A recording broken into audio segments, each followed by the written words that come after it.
Welcome to the FATED ARPG podcast, episode number 124. Happy New Year, everyone. It's kind of cool that we managed to line it up, that the last episode of 2023 was 123, the first episode of 2024 is 124. And today we're going to talk about something very exciting, which is, of course, the Badger Private League, which has a new name, the best private league, of course. But before we dive into it, guys, I really love doing the podcast. I really love doing streams. I would like to do more and more and continue with the consistency that we've been doing this past month. So in order to do that, I need your support. We need to get the channel to more success. Like, share, subscribe, comment, all the goodness. Watch the podcast 2 or 3 times on the various platforms if you can. And if you want to support financially, you can purchase a subscription on Patreon, Twitch, or YouTube, and you'll be shown on the end screen. And without further ado, let's go into the episode. Welcome back in the new year. BalorMage, we haven't seen you in a long time. Welcome. I'm still back in the private league, still doing private league stuff. Yeah, a little bit distracted there in the background. What are you up to right now? Making mad cash? I was looking at Path of Building, trying to fix my build, but I've got a terrible plan for a build, and I'm trying to make it work, but it's not working, and it might be a bad idea. All right. And we also have guests today. Should we get them in? I say yes. And one of them is someone we haven't had on here before, and I'm super excited. A German PoE enthusiast, fellow German. We don't get a lot of German guests here on the podcast outside of Neversink. Welcome with us, Saltydayn. Did I say it correctly? Yes, that is correct. Hello, everyone. I'm getting confused for Dan or Saltydayn quite often, so it's not a big deal. but is it the derivative from Dan, or is it like, why is it Dane? Because I always think of Danish people. You refer to a Danish person as a Dane. Yeah. I'm getting this a lot, and it actually derives from my old gamertag. Like, I had a character back in the day of World of Warcraft when Wrath of the Lich King released, and that was called Dane, and that was my character name ever since. And I changed to Saltydayn because of some incidents that happened while progress raiding Mythic in I think Battle for Azeroth, the BFA expansion, and there was some salt involved. All right, and then we of course have a familiar face in the form of Lilylicious from the BPL organization team. How are you doing, Lily? I'm doing good. How are you doing?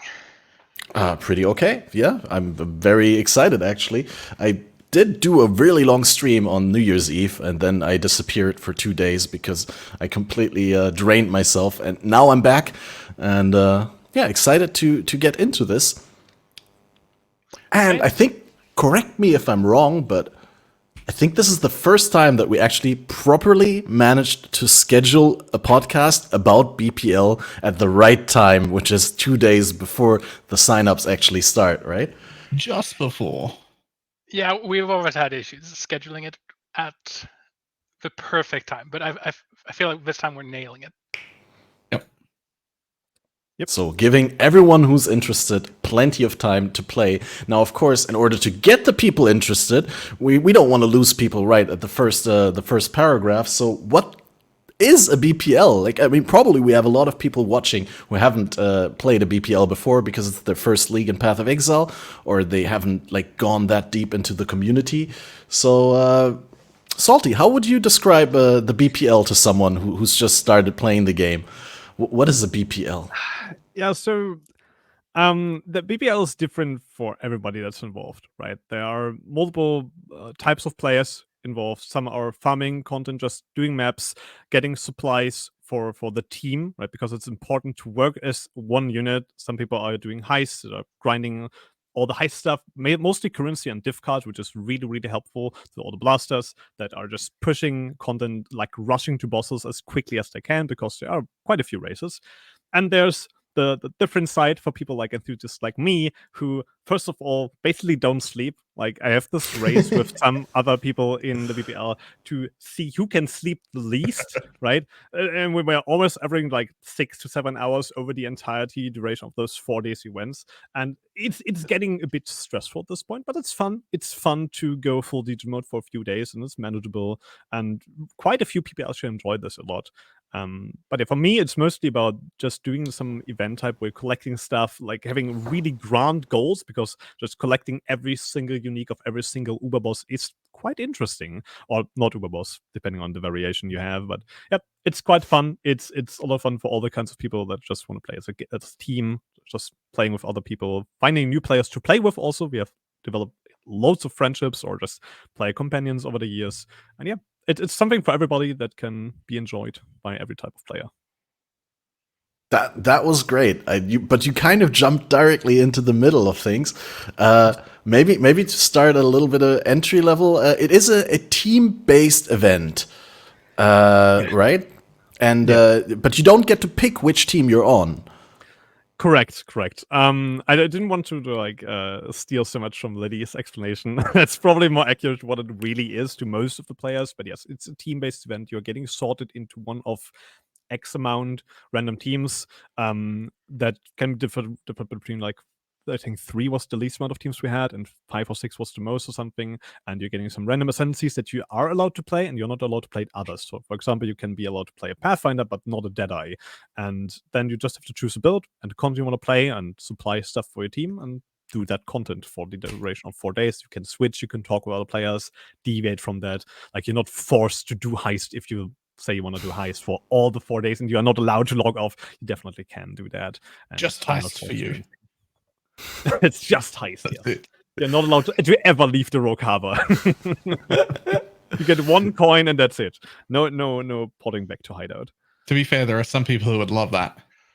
Yeah. There are like really huge amounts of crazy people that actually enjoy that. They sign up immediately. They're like, I don't care what team I'm on. I just want to play heist for 4 days and do nothing else. And they really stay in heist for 4 days. They never leave it. It's surprising to me, honestly. I couldn't stand it. I was thinking about doing it this BPL, but then I was like, what if I find a simplex amulet? And those things, the bases are worth like half a mirror right now in softcore trade, right? So it's like, then you'd have to tell the team that you want it back after the league, and then you'd feel like a scumbag. No, that's not an issue, mostly. Like, you're allowed to just say, hey, I want this back after the BPL event, and it's all fine.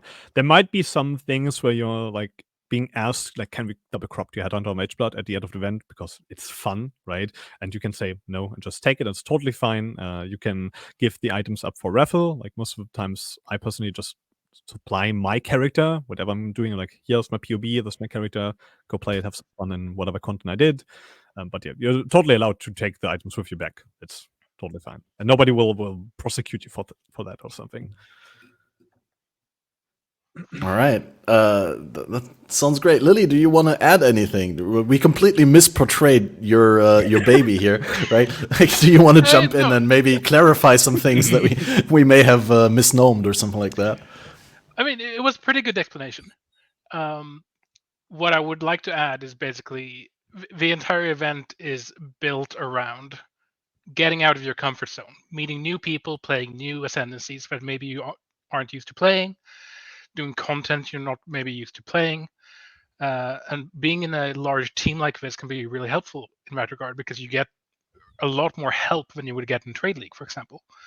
Because if you say you want to go really hard on Legion content, then if you're able to do that content, you will be getting help to do that. You will be getting the what are stones? Are they called stones in Legion? I don't play the game anymore. I just run BPL. The emblems, you mean? The timeless emblems. emblems. Yeah, that's one. Yeah. No, but it's actually not a joke. I don't actually play in BPL anymore because I don't have time to play BPL. I just run the event.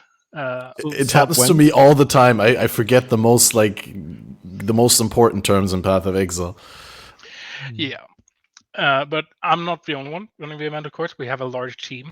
involved in running the event, a really large planning team that work really hard on making the event as fun as possible. Mm-hmm. And it's maybe not surprisingly hard, but it's very hard to balance an event with this many moving parts, with this many systems. But I feel like we do a pretty good job.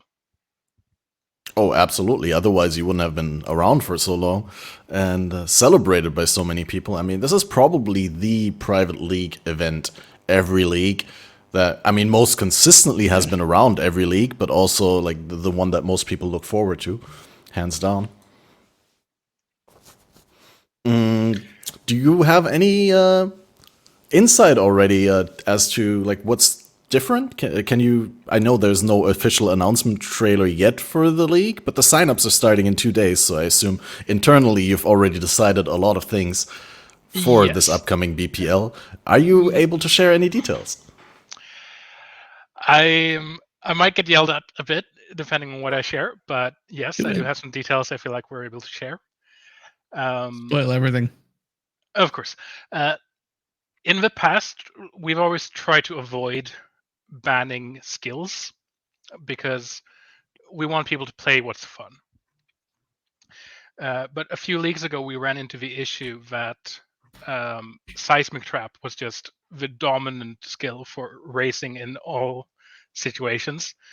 There was no blasters doing bounties that played anything but Seismic Trap. So we banned Seismic Trap for a league or two. And Seismic Trap was not banned this league, but we are intending to limit some of the choices that the highest end of player can play in these racing contexts, precisely because some of the skills are just so dominant that if we allowed them in the bounty submissions, there would just be no other skills used. So Penance Brand. I cannot That's what I'm confirm or hearing. deny that Penance Brand is on the list, but there is a list, and it's more than just one skill. I'm hearing Details Penance on Brand. that will be released before the first sort at very least. So before you know what ascendancies you have available, you will know what skills that you are not allowed to submit in boss kill recordings. Now, those banned skills are allowed for everyone to use in everything except those bounty submissions. So if you want to play Penance Brand, you can. You just can't send in the first uber serious kill for your team or whatever. Yeah, but for most submissions, you're able to be to use the skill to progress where you wanna be, but you have to play something else. Then, for example, like if you're doing the Act 5 race or Act 10 race or whatever we are deciding on that happens this time around. Like last PPL was Act 10, if I remember correctly. You're not allowed to use it anywhere in this time frame, but once you've done this and you're progressing towards like an Uber boss, you can technically still play the skill, but you have to swap to another thing to kill the boss, right? To like play the fight. One thing we're really trying to avoid are builds where you can just jump into an Uber boss on a 4-link and kill it in 10 seconds, because that's not interesting racing content. But like I said, we're also trying to avoid limiting people too much beyond just the ascendancy split, because that's always been a staple of BPL, where you are limited in what ascendancies you play to kind of force people to experience more of a game. Yeah, that makes sense. I have a question that's slightly related, maybe like a little bit of a sidetrack, but I think it's fitting right here. And something earlier when I brought up BPL in chat, when I was doing the pre-stream, people were like, yeah, but what mods are on the league? And I was like, there's no mods. There's never been any mods. You guys don't put mods on. But have you ever considered like using the private league system to add difficulty to the game? Because you just said like 4-link, 10-second boss kill is not engaging content. So, I mean, assuming you could add mods and make it harder, is that something that you've toyed with?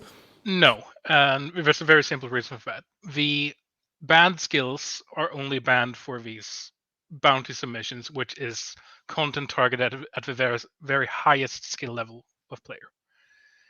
Increasing the difficulty of the league through these modifiers would make it more difficult for everyone. And that would kind of go against the spirit of BPL, because we do try to be an event that's accessible for most skill levels of player. We do think that you would struggle to get enjoyment out of the event if you just started playing the game and have literally no idea what you're doing.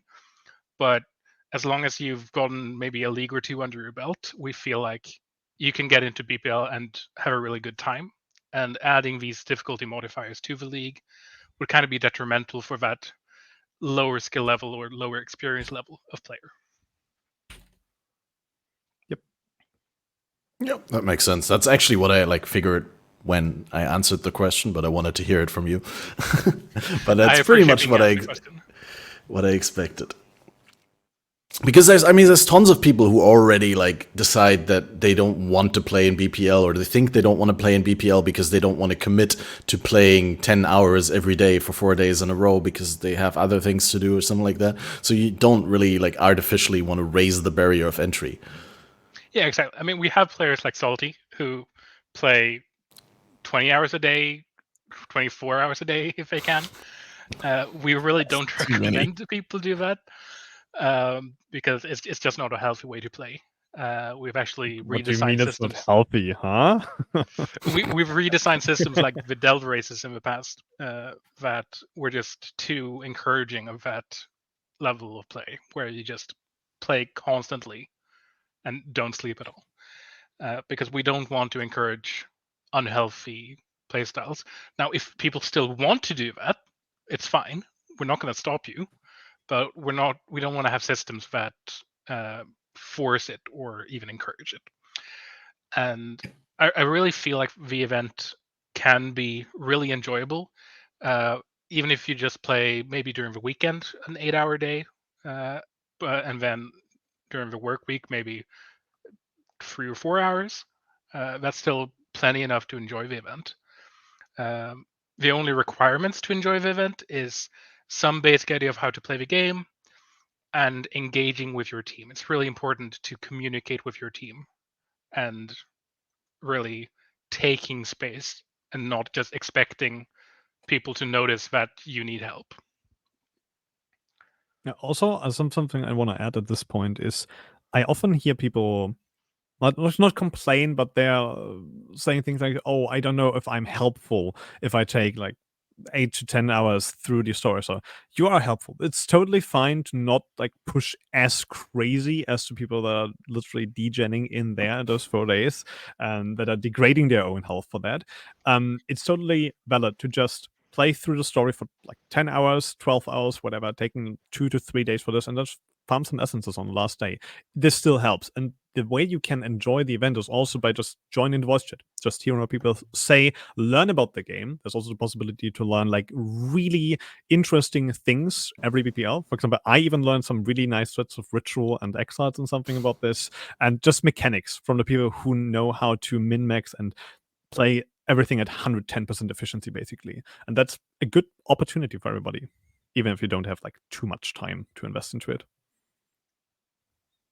Yeah, that's true. Last time I also learned something about some cluster jewels and which notables are efficient to go for and all it. And I realized that the one that I wanted, I don't remember exactly, but was barely better than the one that was 10 times easier to craft for the crafters. Yep. That helps a lot. There's so much to learn because people, of course, in a 4-day event with very limited resource, we have to supply at least 10 to 20 people with really good gear to push all the Ubercon and all that. People will find ways to min-max every single thing about their build, about their gearing, their progression, their speed, defense, whatever it is. And it's so much to be learned there. It's always fun to just see new things emerge from there. New builds too. Right. This league is the first time I league started a private league, and I had to learn a whole bunch about limited resources and how many other ways there are to fix my problems other than the go-to way where you just I just throw some money at it, spend this. But no, limited resources. There are so many more solutions to all my problems. Balor discovered Pantheon powers. I normally get to 95 before I even look at Pantheons. Yeah, I mean, it's a really important point because when you play in Trade League, it's so easy to just go for the most optimal solution all the time. Yeah. But when there are much more limited resources, like in an SSF scenario or a private league like BPL, you really learn that optimal solutions is not just about what gives you the highest number, but also how many resources do you need to spend to get that number. So it's not just about DPS, it's about DPS per div or whatever you want to call it, or per hour. Yeah, that's true, because that currency could be used to get someone else higher and more competent and going. Yeah. And a side effect of needing to think about the efficiency of spending resources is that there's been a perception in the past about funneling resources to streamers or to blasters or to the most efficient players. And to a certain extent, there is some kernel of truth to that, in that oftentimes giving resources to these really high efficiency players who often play the game professionally, it can be really good for a team to get those early points by giving them resources early. But there's also an aspect of the team leads and the people distributing these resources. They know who these people are, and they don't know who every person on the team is. So unless you tell them what you need, they're not going to know what you need. And that's why I pointed out earlier that it's really important to speak up and to really engage as much as you can with your team.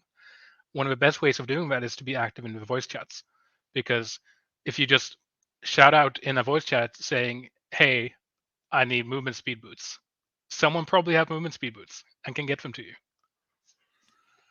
Yeah. This is, Also use Discord more effectively. Like I'm always seeing people that don't use Discord at all. And we're like, for example, I in the past had a channel dedicated to me and my strats where I was doing like gigantic write-outs that are actually limited by the max character limit from Discord Nitro to whatever it's called. I just was so long, like detailed posts about every single thing you have to see about this. People were like, yeah, I didn't look at this. And they're just playing blind wrong, kind of like just inefficient, where like, dude, you can just change 2 notables and you would get like 10 times the oils. What are you doing?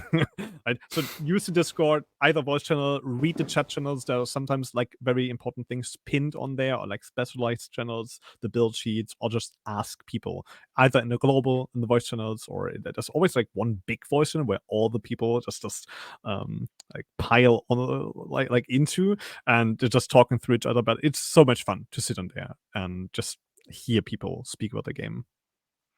A few leagues ago, we implemented a rule that in order to be invited to the league, you have to be in the Discord. And this is precisely why, because there's so much information for every team. So wait, I can't even sign up if I don't have the Discord? No. Okay. No, it was just not obvious looking at the website, but it's not updated for the upcoming league yet. Yeah. And if you're not in the Discord, by the time we send out league invites, you will be removed from the list of people getting invites. Oh, that's an important caveat. That's important to look out for people. We have some notifications during the sign-up process that this is the case, because it's so important to engage with your team. And the only way to do that before the event starts is by being in the Discord. There's giant lists of builds that are suggested for your team based on the ascendancies you can play. You can see what ascendancies are available to you. You can see what trade currency you need to list your items for, what global chat in-game belongs to your team. All of these things are available in the Discord once you've sorted into your team. And if you're not in the Discord, you can't see them, which is a problem. Also, while speaking about, sorry, no, go for it. Use the trade side. It's something I can't stress enough, and I myself am at fault for not using it too often. But there are so many insane items on the trade side that are just free to use for everybody on your team. Because if you're looking for, like, let's say like 69 blast ops or something, I think it was last BPL's currency pricing, which is really nice. Then you can just look for that, and they're like super ridiculously OP items for you just to pick Like I think last BPL was like just some rather cash boots lying around there. I was like, hey, this is like 80% more damage multiplier for my build. What the fuck? I just took it. Okay, Like, that's crazy. It's super huge. I like +2 1s on there or anything else. Like I think I even saw a PDR Chaos Rush Suppress 6-link body armor lying there just for someone to pick up, basically.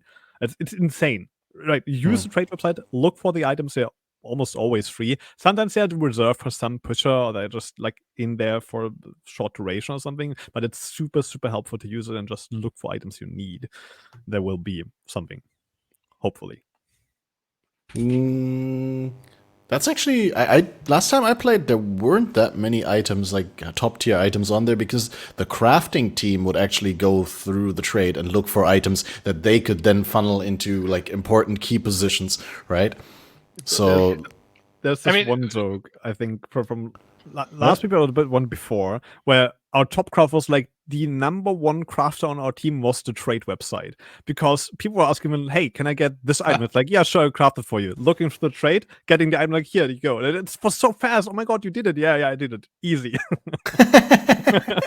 Easy. Done. It's so good. One important thing to note is that exactly how things work does depend on the team, because we leave a lot of things up to the individual team leads. So if a team lead has certain instructions they want their crafters to follow, maybe they only want crafters to work on certain types of items, that's up to the team lead. That's not something we enforce on an event-wide basis. We do have team lead trainings that kind of aim to bring all the team leads up to a similar level, so there isn't any like huge advantage to having a certain team lead over another. But at the same time, you got to acknowledge that having a good team lead makes a big difference.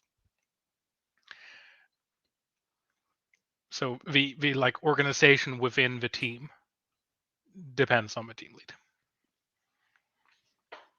yeah, I mean, there are other influences too, but yes, it's important to have a good team lead that's taking care of things in advance, hopefully. I mean, hopefully. We've had pretty good track record, I think. Yeah. Are we allowed to know how many teams they're going to be this time? Because their numbers have been all over the place. We've had teams of 3, and I think, what was the highest? Like 6? I think 6 was the most, yeah. Yeah. 6? How many teams we have depends on team lead availability, because we always try to make sure that every team Makes sense. has a team lead, so that there's always a team lead online. They can stagger the sleep schedules. They can make sure that there's always someone around to make important decisions and keep an eye on things.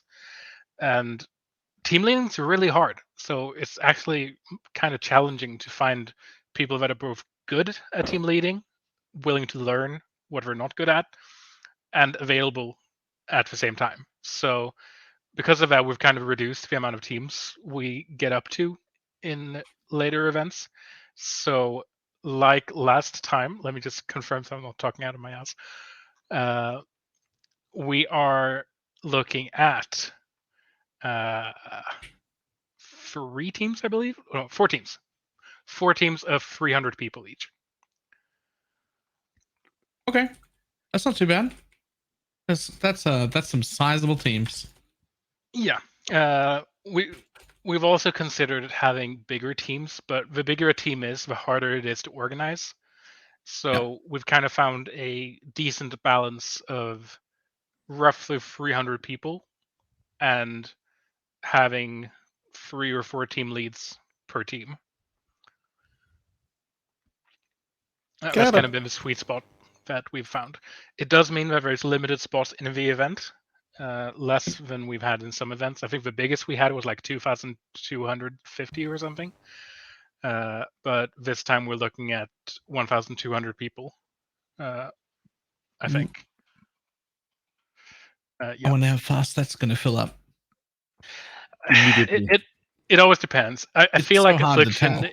it's really hard to tell. I feel like Affliction is one of the more popular leagues in recent Definitely. times. So I feel like there's potential for quite a lot of people signing up. Then it also depends on whether like a big community person like Ziz is going to like join and promote the fact that he joins on his stream, and then if that happens, then you instantly fill up 500 slots or so. Yeah. It's really hard to predict how fast things fill up.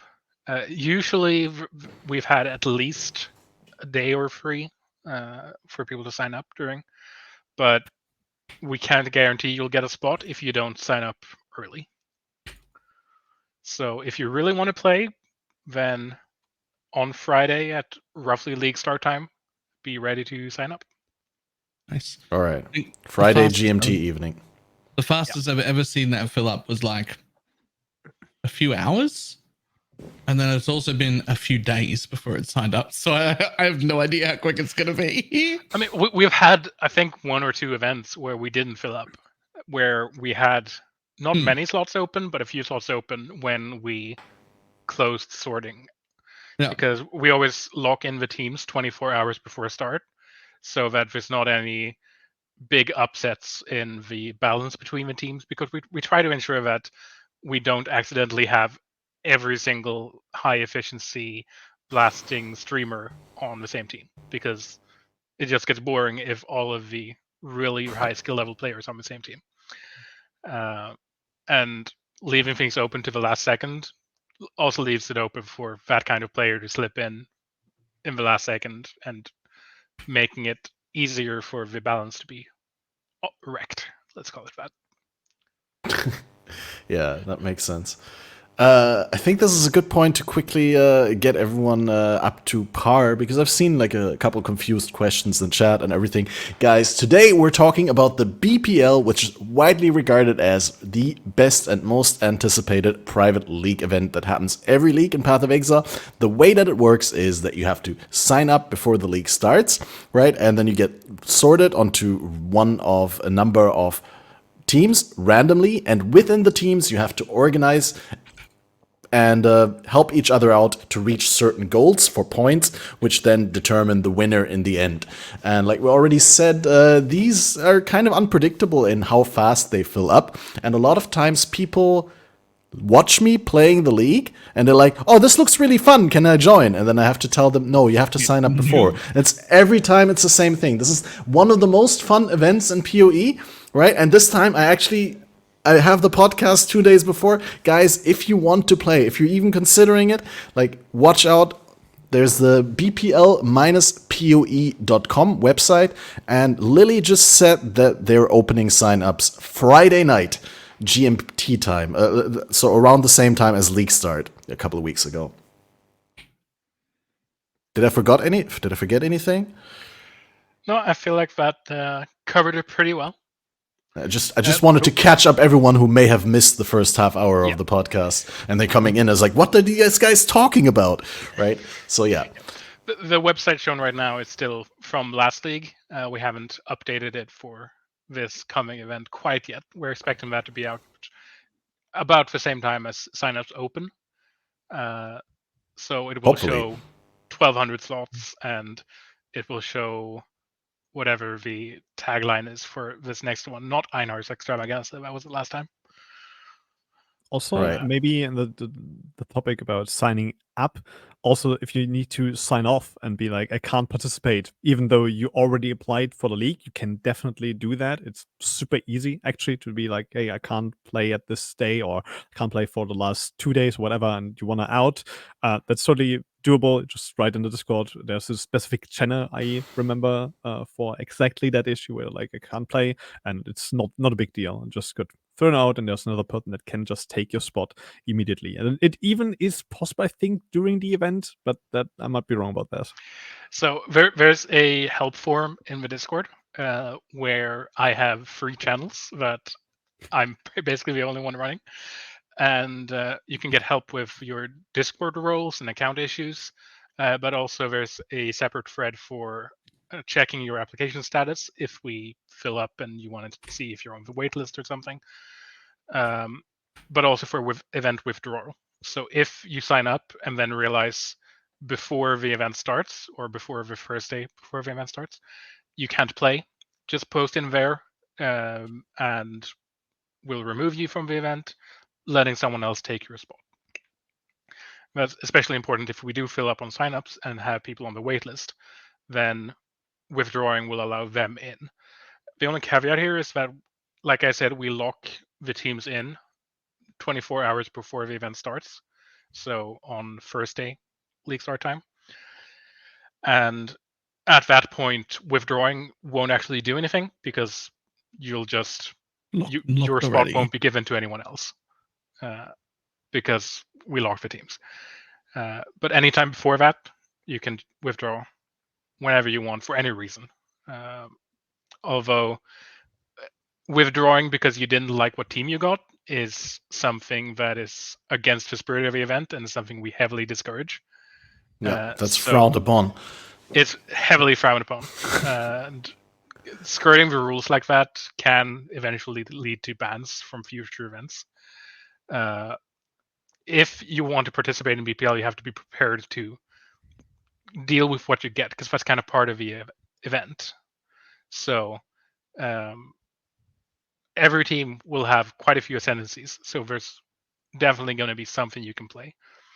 And on top of that, every team does have access to the Scion and can use anything in the ascendancy. So That's there's been definitely something 100% of them, I think. Every BPL. Yeah. I think so. I wasn't part of the earliest few BPLs, so I can't say for sure about them. But ever since I joined, that's been the case. Yeah, I remember it pretty much always being the idea that Scion is available to everyone, because Scion is kind of like, you know, how they say, the jack of all trades and master of none. Yeah, exactly. Yes. I don't think there's ever been a build that Scion is just so extremely good at that it eclipses all other classes. It's always kind of been a fallback, at least for this kind of short, limited resource event. There have been builds where you use a Scion that require a ton of very specific gear to do some insane things, but that's not something you're going to do in 4 days with limited resources. Yeah, there's definitely been Scion setups that were like super high end, and then like once you're past level 95, similar to like Trickster, Scion becomes a really good ascendancy because it's technically the best one at spanning the tree and like combining different benefits from different areas. But typically Scion was always the best when there was new jewels added, right, to the game, like new types of jewels. Scion has the best access to jewel sockets. It can heavily exploit stuff like Pure Talents and the Timeless Jewels with Unnatural Instinct, or the was Transcendent Flesh, I think it was, the thing from Temper. It's really good at that too. Yeah, those are really good there in the area of the tree, but you don't technically need to be a Scion to be in that area of the tree. Yeah, it's just more preferable because most people just don't path that. Like, I've never seen it that I even reached past the charge on kill mastery thing there, the notable in the middle of the tree. They never do that. So Nah, not rangers, but like tons of builds like to go for the Mage Bane I mean, like keystone. specific builds, because I'm specifically saying ranger because I see quite a few people want to play either Deadeye or Pathfinder in the upcoming BPL. That's probably going to be a stable build, especially like stuff like Inquisitor maybe too. But they will probably want to go there, and yeah, they don't normally do that. But Scions can profit from that. Also, it's, like, from my perspective, it's also quite fun just to see and test out new ascendancies that you normally don't really play. I think BPL was one of the first times I actually played a Scion and used it. I think it was the league where Spectre Helix was still a good skill, and it was actually really fun to play on something else that's not a Deadeye or not the predominant ascendancy for that. And yeah, can be fun to just test out new things or just learn some things from other people that are playing something that's like really odd and weird and you don't know why they're doing this. I think I've seen someone playing Icicle Mind of March of Legion on, I don't know, Tricks or something. It was like super insanely tanky and dealt so much damage. I didn't know what he was doing, but it was fun to see, and that's always quite nice. Yeah, man, I haven't even thought about what I want to play. I mean, one of the beauties of BPL is that once you get sorted into a team and you know what ascendancies you have available to you, there's always going to be a big list of builds that your team leader is suggesting as possible builds to play, because it can be quite hard, especially for players used to playing in the trade environment, to kind of shift their mindset to this limited resources. So a lot of the builds that are really good in trade are just not viable in BPL. We had a league where everyone and their mothers wanted to play Vengeance Cascade, and there was no way anyone was gonna get enough gold oils to give everyone Vengeance Cascade. So every team that had an ascendancy that had Vengeance Cascade builds were like, please don't play Vengeance Cascade. Please do not pick that build. Please don't do it. You will not have a Right. good time. We might be able to get you a golden oil by the end of the last day, but by then it's too Exactly late. 6 of you get to pick Vengeance Cascade. That's it. Yeah. I remember it's like 40 people on Blight, at least 40 people on Blight, just farming golden oils. Like a ton of people just specking into side just to get some projectile stuff on there and just specking into Deadeye. I mean, it was so fucking funny. Right. So, outside of the fact that every team gets a Scion, is there something else that you do with the ascendancies? Is there like weightings that you attach to them? Because in the general perception of the public, some ascendancies are like really subpar and some are like really good. So, are you trying to make sure? I assume you're making sure that like not two excellent ascendancies end up on the same team, but that they're somewhat distributed. Like specifically, chat was asking about Saboteur and Gladiator right now. Yeah, so the ascendancy split is something that gets a lot of thought put into it by a lot of people every single league. Because just like you say, there are ascendancies that are just objectively worse than the other ones. And some ascendancies that are just objectively maybe not extremely better than everything else, but at least perceived to be better than everything else. People are pointing out Gladiator, but I'd happily play a Gladiator. You can just do a Corrupting Fever Glad. That's fine. That's a great league start. I mean, it's fine, but it's not going to compete with some other builds for all types of play. And we know that. So when we do ascendancy splits, we try to ensure that every team has something for every type of content. So hopefully every team will have an ascendancy that is really good for killing bosses. Every team will have an ascendancy that is really good at heist, that sort of thing. And it can sometimes be really difficult to do this. I mentioned Seismic Trap earlier. We had a league where even if we banned Seismic Trap, Saboteur would just be the #1 boss killer, regardless of what you did. And we could not find a way to create an ascendancy split that allowed every team to be competitive while Saboteur was in it, because Saboteur would just dominate. So we could either give everyone Saboteur and then everyone would play Saboteur, or we could give no one Saboteur, and that's what we did. So that was the one time we banned an entire ascendancy from the event because it was just too powerful. We haven't had to do that since. There's no ascendancy that's kind of got no competition. So if we give half the teams the best bosser, the other half of the teams will get the second best bosser that's almost as good. But it can be really challenging to get a good ascendancy split. But we try really hard, and usually I think we do a pretty good job. Yeah, there are all long talks with like one of the best players I know personally from like racing scene or something that deeply debate about what ascendancy goes into which team and how to balance them properly. So everybody has one bossing ascendancy at least, like most of the time even two, and mapping to do all kinds of stuff. And we try to balance it as good as we can, but there will always be some flaws that somebody picks up and it's like, I can do this better. This should be in this team and this should be swapped or something. And yes, you can probably optimize things, but we try to do the best we can. Or the team. Like I didn't attend the meeting actually because I was streaming, but the team technically does the best they can. We always try to improve the way we do splits. And this current BPL, we've been trying a more mathematical approach where we're putting weightings to ascendancies and kind of ranking different splits based on these weightings. And of course, there's always a human touch on it eventually. We don't just run it through an algorithm and call it good. We run it through the algorithm and then look at it and debate it and Let adjust AI it a little pick. bit.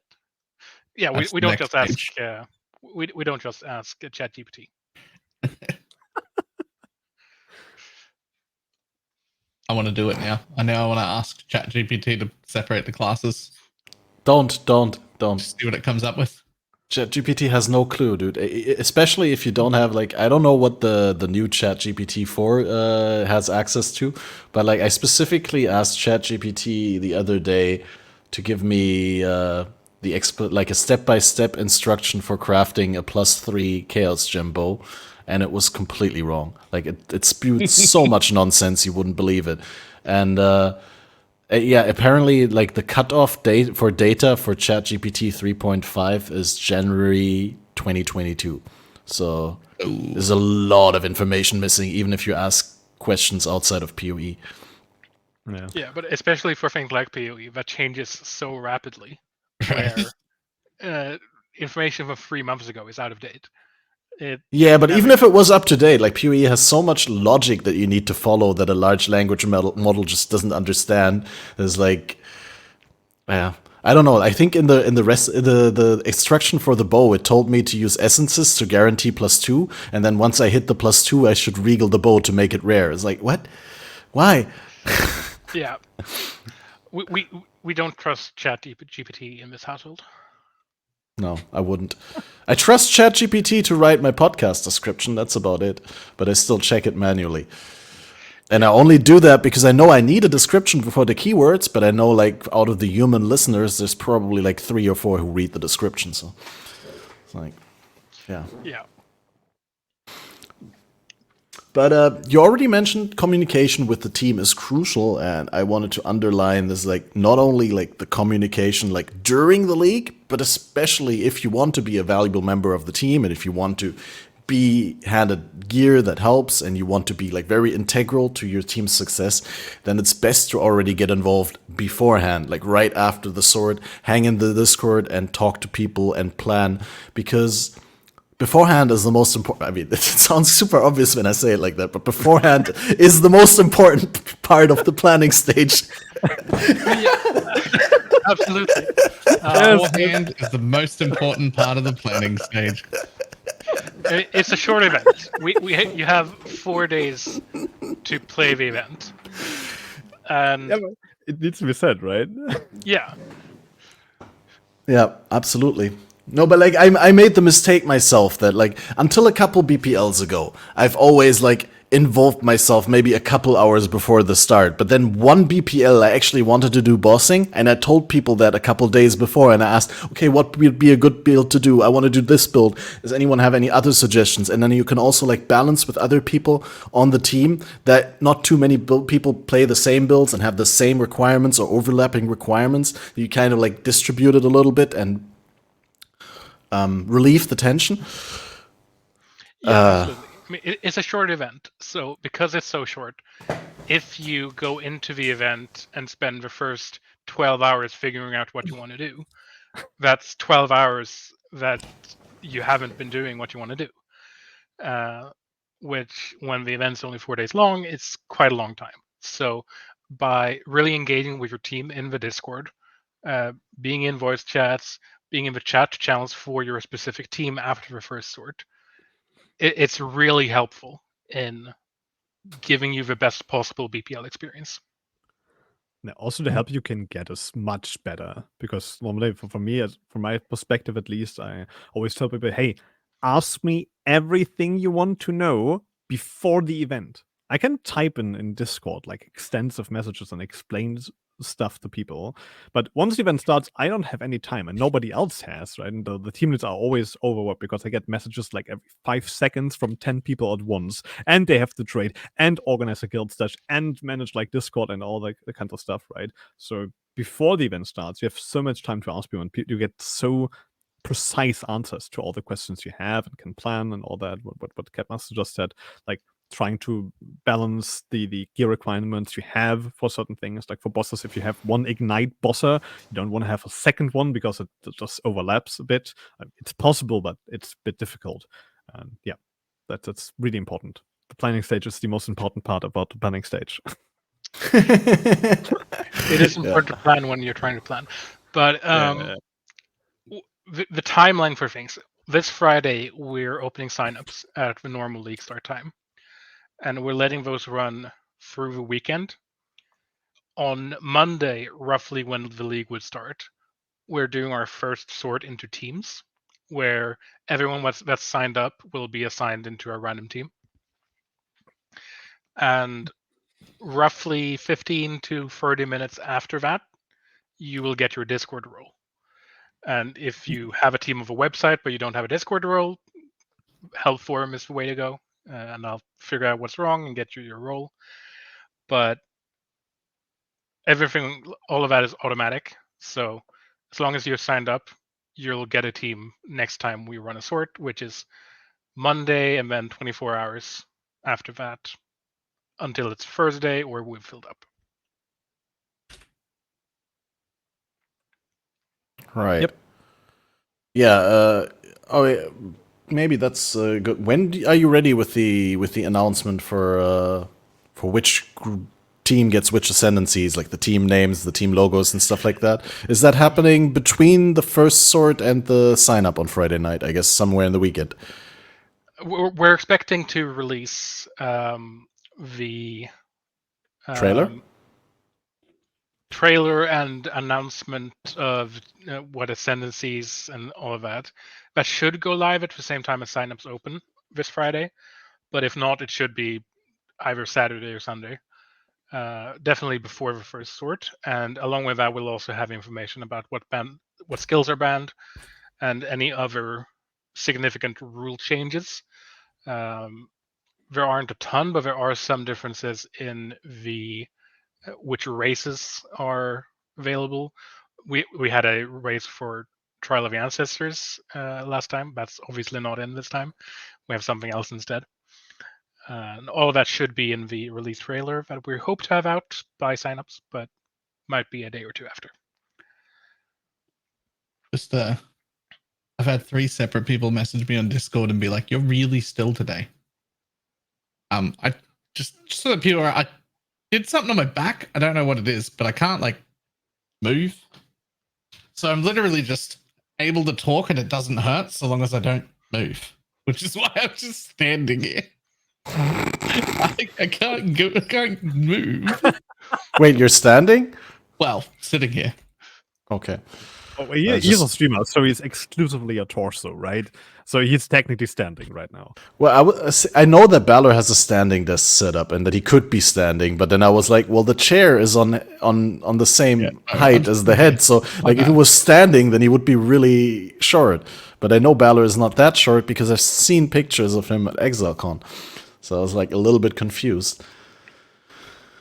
But yeah, no, like I'm slightly unrelated, but I had like a terrible problem the other day where I ran out of body lotion, and like when you have an aging body and you're not like in your don't wait when you're like this is not a masturbation joke. You sure?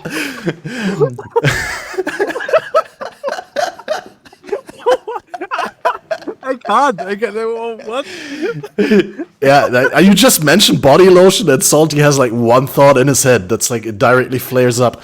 There's no other thing that you could do with body lotion. I never used body lotion before. Like Yeah, I didn't either. My entire life, my body was fine. But like once you get out of your 20s, your body all of a sudden forgets how to redistribute hydration within the body. And then if I don't use the lotion after after the shower, and I curl up in a ball on my couch, or like I slouch a little bit in my chair, then the skin on my back is stretching so far that it starts to itch because it's dry and it can't stretch. It's not flexible. No, I definitely never had that happen before. Well, this is then on you. I hope you age gracefully and it will never happen to you, but maybe my showers are just too hot and too long. The way you cut it's like some off to me. I ran out of body lotion and like, okay, sure, why Yeah, not? I had to go in dry. Yeah. Yeah, okay, some levity in the middle of the podcast. That's great. So, BPL is a very serious matter. yeah, BPL is a very serious matter. But make sure that you stock up on lotion before the BPL starts. You don't have the problem of running out in the middle of BPL. I'm not gonna lie, this is kind of the talk you can expect in those voice channels. Like it's mostly memes. Like it's 90% memes and some unhinged talk. And the funniest thing to me is when you just randomly join a voice channel when they're currently in some weird topic that you have no clue about. And they're talking about exactly that. I'm running out of body lotion, and they're like, what? Why? Excuse me? And yeah, it's quite hilarious from times. Right. That was the tangent by body. No, the tangent is like don't get old and don't have your skin dry out. Noted. I've noted this. Are there other aspects of the BPL that are currently not on my radar that we should be talking about here right now? Before we transition into a little bit more general PoE talk. We could mention that while the league itself is not crowdfunded, you don't need to provide any points or anything like that. We do have donation links because there are costs associated with running BPL. We have a website and a backend that runs all of our scoring code, and obviously there's costs associated with the hosting for all of that. So I'll make sure that we provide a link that can be shared for anyone that wants to donate. Yeah, make sure that is linked on the website as well, because I'm just looking at the website and the link is not there. It should be on the front page. It's called Support BPL at the very top. Well, I'm maybe it's because I'm logged in. Oh, here. Okay, I'm blind. You're right. Support BPL. Right there. Right in the middle. Support BPL button. Yeah. Oh, So you can click that to provide us with donations that would then go straight back into BPL. It's used for running the servers. It's used for providing prize money. No, not prize money. Prize packs and donations. Let me try that again. It's used for mystery boxes and for packs for winners of the MVP competition thing. I really mangled that explanation. Well, but like you don't have separate links for like funding your backend costs and for the prices, but it's like all just one link. Just to be clear. Yeah, exactly. Okay. It all goes into the same fund, and then we use money left over after paying for the servers for prizes, and some of it we use for future events. So we don't spend all of it on every single event. How much of it goes to coffee? 0. Oh, damn. Yeah. Organizers have to buy their own coffee? Yeah, we do. I haven't even gotten a pizza. It's terrible. Not even a pizza. Not Savage. even a pizza. We do it because we love the event. There's no reward for running the event other than it's really fun. It definitely is. Definitely is. Yeah, and this is like number 13 coming up. So this has been like 4 years now, almost. Like, yeah, it's been a wild ride. We've run it 4 times a year since Badger started it back in the day. Now Badger works at GGG, kind of awesome, but Badger Nice. hasn't That been is awesome. associated with the event directly for a while now. He kind of moved on to working in the industry and focusing on that rather than running events. So we've kind of taken the reins and been working to keep it going since. And we're very proud of Badger for starting it, even if he's not involved directly with it anymore.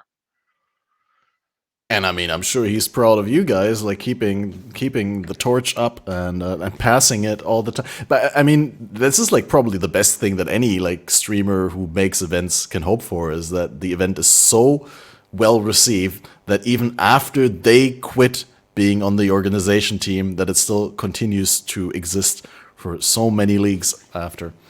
It's like probably the biggest. We're all really proud of it. We're not entirely sure what it will look like in the future.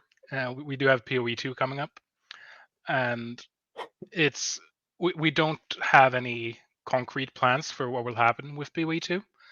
It's entirely possible that the event will continue to run in PoE 1 as it is right now, but it's also possible that there will be some sort of hiatus for a league while we kind of figure out how to have the event exist in a PoE 2 world. So that's something we're going to have to communicate about in the future. And you're right. I haven't thought about that at all. How is it going to exist in the PoE 2 world? Very good question. It's either going to stay in PoE 1 if PoE 2 ends up not being very fun, or it might get adjusted for PoE 2, or there might be spin-offs. We'll see. It is really hard to predict what the best route will be. We'll just have to play the game and see if we can have BPL in PoE 2 or not.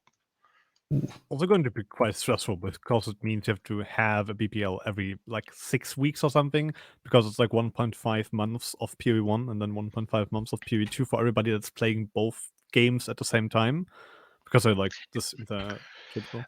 It is unlikely that the current organization team will be running BPLs in both games, precisely for that reason. There's too much work.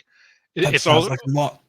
It's already really difficult to manage to plan a BPL that incorporates the stuff from a new league in the 5 weeks between league start and the current standard time for BPL, which is 5 weeks after league start. And we do spend a lot of the time between BPLs planning, but there's only so much you can do without knowing what's going to happen in the next batch. So yeah, we'll have to see. We're kind of dependent on GGG a bit, and we have to be flexible with what they do to the game, and that includes PoE 2.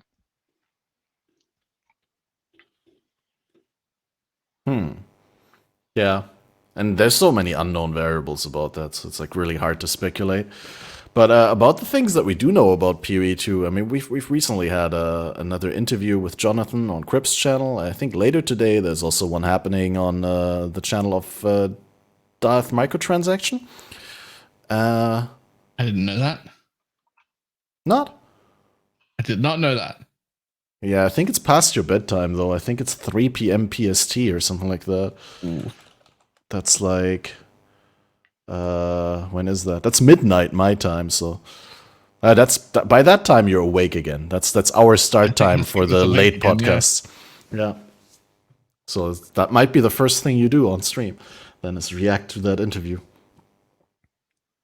But yeah, I mean, like... Please go ahead. Okay. Yeah, I have some things I was just messaged that I can share about the upcoming BPL. Some things that have changed and how they might or might not look like. Like some things are not final. But for example, in the last BPLs, we always had the heist gem race, right? Where we had to collect all the alternate quality gems. So this happens in lab, which means we are in need for quite a few more lab runners, which is also more lucrative than ever with all the transfigured gem versions that allow really insane builds. And also, most of the gems are not scaled to be played during the campaign, and they are completely overpowered, which might be quite interesting. So this has changed, and then also the way dailies are handled, because some people don't know about this. There's basically a huge list with possible daily quests that we get, and a algorithm or a bot or something just picks randomly one of these, which will then get used for the day that you have to fulfill, and which brings an element of randomness in, so we know broadly what might come up, or some of the leads know that, but we don't know what will come up, so it's always On which particular given day. Yeah, and you can check on the BPL side from I think it was like on the top right ladder or something, what the dailies were in the last BPL, and there were really curious ones, like collect this very specific axe with those very specific mods of a specific tier or something, and they're just like really weird things, like collect 100 Emperor's Luck cards or something as a raised option, right? Which you have to fulfill as the fastest team. So you're basically waiting for the daily to drop, and you're immediately going into min-max whatever type of weird farm you have to do. I remember we had one where we had to collect ritual vessels from the from a specific map. I can't even remember what it was. And you basically had the problem that the ritual altar never, or just has a 30% chance to spawn in the boss room, from which you need the specific ritual vessel, and you need that 12 of those. So it's really weird and interesting to go for these, and everybody can do that, of course. And then also there's a race for some league content. Last league, it was a total race where you had to basically stay in Liner's Watch. You were not allowed to ever leave the city for any means, not go into the next zone, and you had to race to rank 50. Which is really interesting, but also really hard. So what if you had like one or two people do that? And there will be a race for this in this BPL too, but we don't necessarily know what exactly it might be. There might be some interesting grind for that, but I don't have any information about this. But it's something that's really weird and interesting to grind for every BPL, and that's the case for now. And the last thing I was told to ask about is we are in need of leads more than ever. So if you feel like you are able to lead, because I read something in your chat before that people are interested, you can apply, of course. I think you can always apply after BPL. There will be a form listed where you're like, hey, do you want to do this? You can apply, and then you're getting some briefings and all that. One thing you can do, even without applying, is engage with your team, like I've said many times. Every content area inside a team usually has a captain, where you're not an official lead, but you take on a responsibility and a delegation to just keep an eye on a specific content area. So there might be a heist lead that organizes all the heisters in your team, and then make sure that the team lead has a person to contact when they need their heisters to do something, instead of trying to get in touch with all the heisters. We just talk to the heist lead, who then talk to the individual heisters. So that kind of role, that sort of captain role, is a really good stepping stone towards team leading, because it allows the team leads to kind of see how you work and see if you would be a good fit to be a team lead. It also gives you a nice insight to see how stressful it can be, because that's part of it, right? We have to mention this. Like, team leading is not relaxing. Most team leads get like 10 messages a minute or something by people, because even if you're that leader and you're not a co-lead, you're under constant pressure from whispers, and you have to be available, and there will be issues all over the place that you have to fix, which can be really interesting itself, but you probably won't get to play much. And it's stressful, but it's rewarding. It's kind of fun in its own way. I don't think I'd last a day. No, you definitely wouldn't. Yeah, not one day. No, But I get overwhelmed if 3 different people ask me questions at the same time. that's team a leading small problem, is- I think. team leading is really fun for the right kind of person.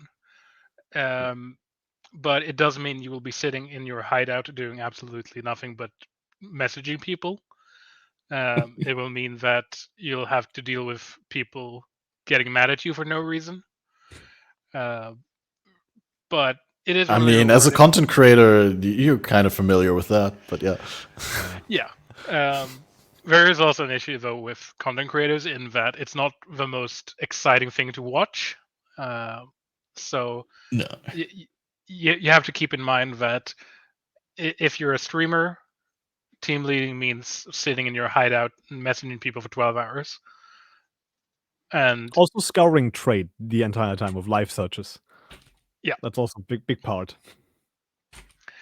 The team leaders and oftentimes the captains are the people that we add to the item tracking for scoring purposes, because due to rate limiting issues, we can't track everyone's stash. So there's a lot of trading for team leads that is just getting point items, putting it in their stash so that it shows up for your team on the website. But as much as we say that it's very stressful, it's very difficult, it is really rewarding for the right kind of person who can deal with that level of stress and that kind of play style. Yeah. So I'm definitely more of a I just want to murder mobs. Point me at something. Kill monsters fast. Yeah. Point Make me in a number go direction and tell me to kill things. I don't know if fast applies to Balor, but kill monsters. Whoa. Kill fast. Shots fired. Yeah.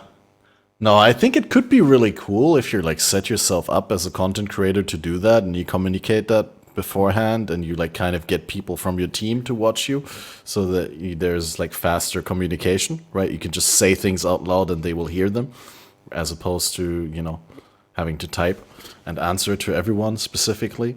Absolutely. And that's also why a lot of team leads sit in the voice chats, the big ones, for their team most of the time. Because it is really useful to not have to figure out who to say something to. You just say, we need Legion splinters. And someone shows up and goes, hey, I have Legion splinters. Yep.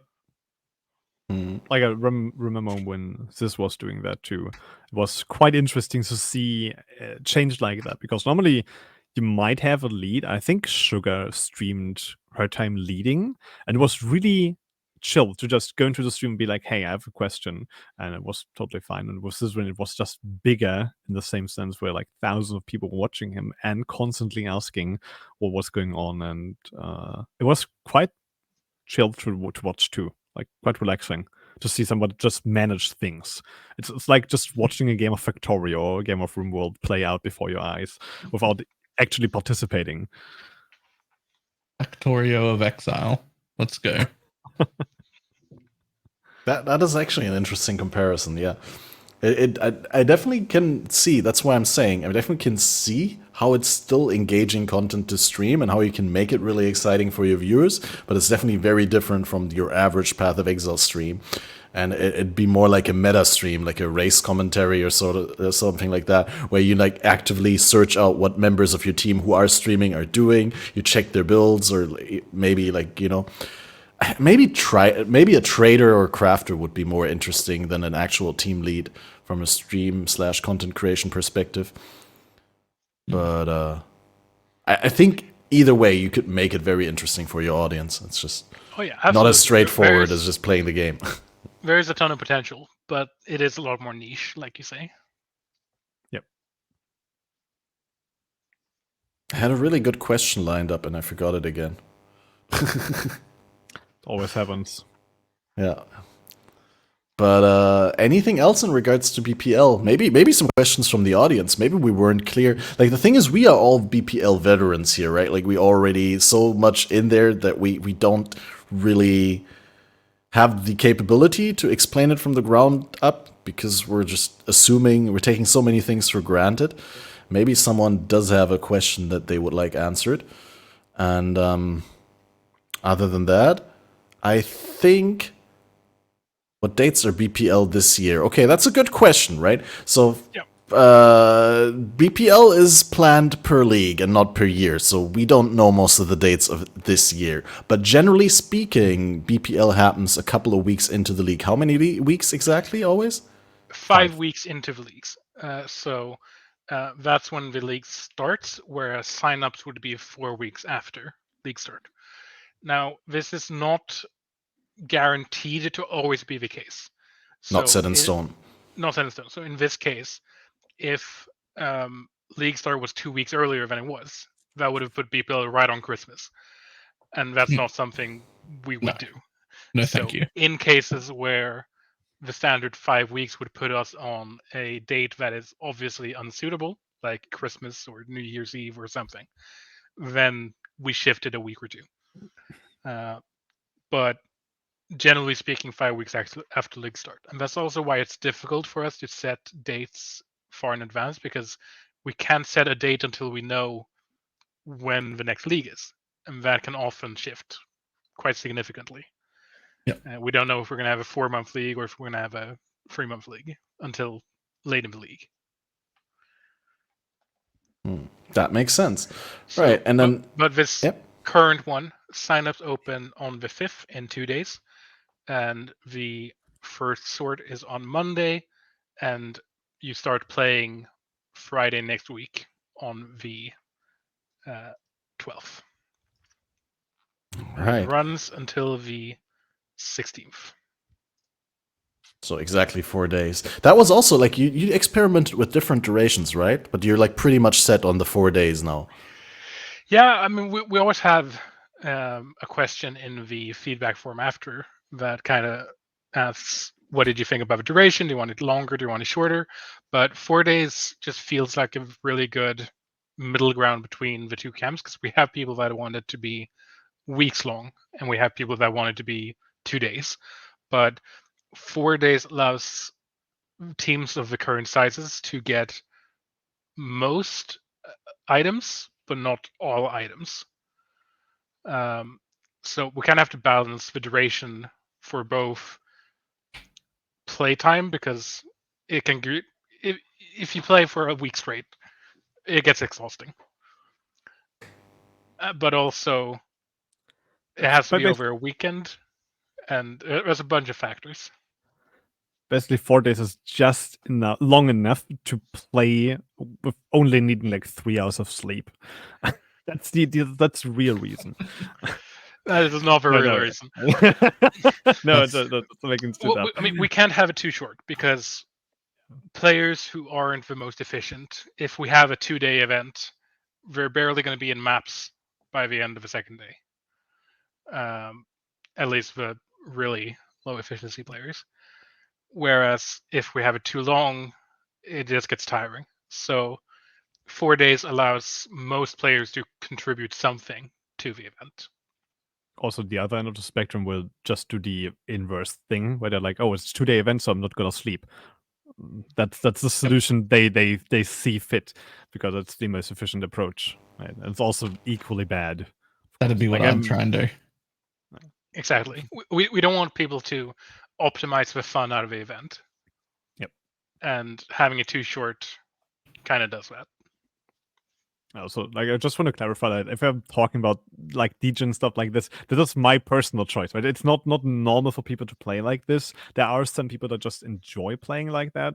For example, I think I remember me playing beachheads for like 44 hours in a row, like not stopping doing beachheads all over again, and it was exhausting, but it was fun in its own way. But it's normally not the way you expect BPL to go. That's not what you're probably gonna do, or what everybody is gonna do. That's like a one niche case out of all the participants, maybe.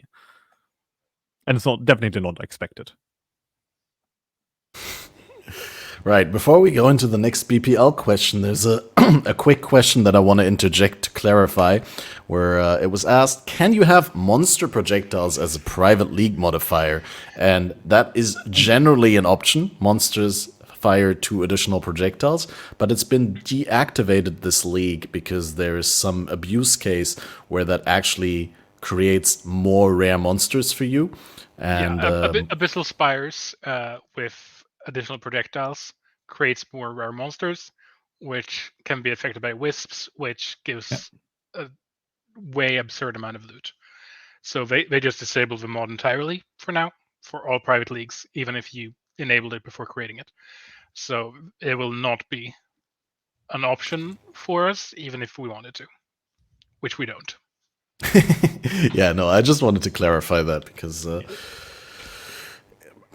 I guess because I'm just proud that there's a question that I actually know the answer to. But I'm very impressed. Same.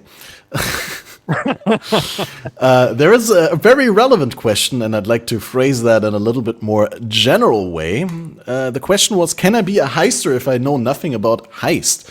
And in a more general way, can I do a specific niche in BPL? Can I take a specific role even if I'm clueless about it, if that's the first time I'm doing? No, you're forced to do whatever we tell you. No, of course not. Like, I think I'm probably one of the people to talk about this. We always try to have as many guides and informations and strategies, explanations, and all kinds of that in the Discord beforehand. So even if you knew literally nothing about Path of Exile, if you follow the instructions we give you, you can play the content probably like at 90% efficiency if you're able to follow those, of course. But you will have people who teach you constantly before and during and probably even after the event how to play the content you choose to play if you want to do it. And if you're like in the middle of it, like day 2, okay, I don't want to do this anymore, I don't want to heist, it's so annoying and boring, then you can obviously change into something else, and you also get taught by someone else to do that, like at semi-efficiency at least, with the limited time we have during the event, of course, which is limited, contrary to before the event, where we have all the time in the world to explore every kind of options, even give you some builds, explain how you progress the build and what you need to do, giving you life searches. There's varying degrees of help we can apply, and you will have no issue doing that. Yeah, the event is aimed at almost all skill levels of player. And when I say almost all, I don't mean that we're going to exclude anyone if they're not good enough. What I mean is that, generally speaking, players might not find as much enjoyment out of the event if they are completely clueless about everything. If you've never played an ARPG before, BPL might not be where you want to start, because there is a competitive aspect. There are people that want to just focus on playing as much as they can. But that said, if you're willing to learn, if you are communicating with your team, I can almost guarantee that someone will be able to help you get going in whatever content you want to do. We have had people that had literally never played PoE before until like a week or 2 before BPL, who ended up being the most impactful on their team precisely because they listened, they learned, and they played a lot. And that's enough.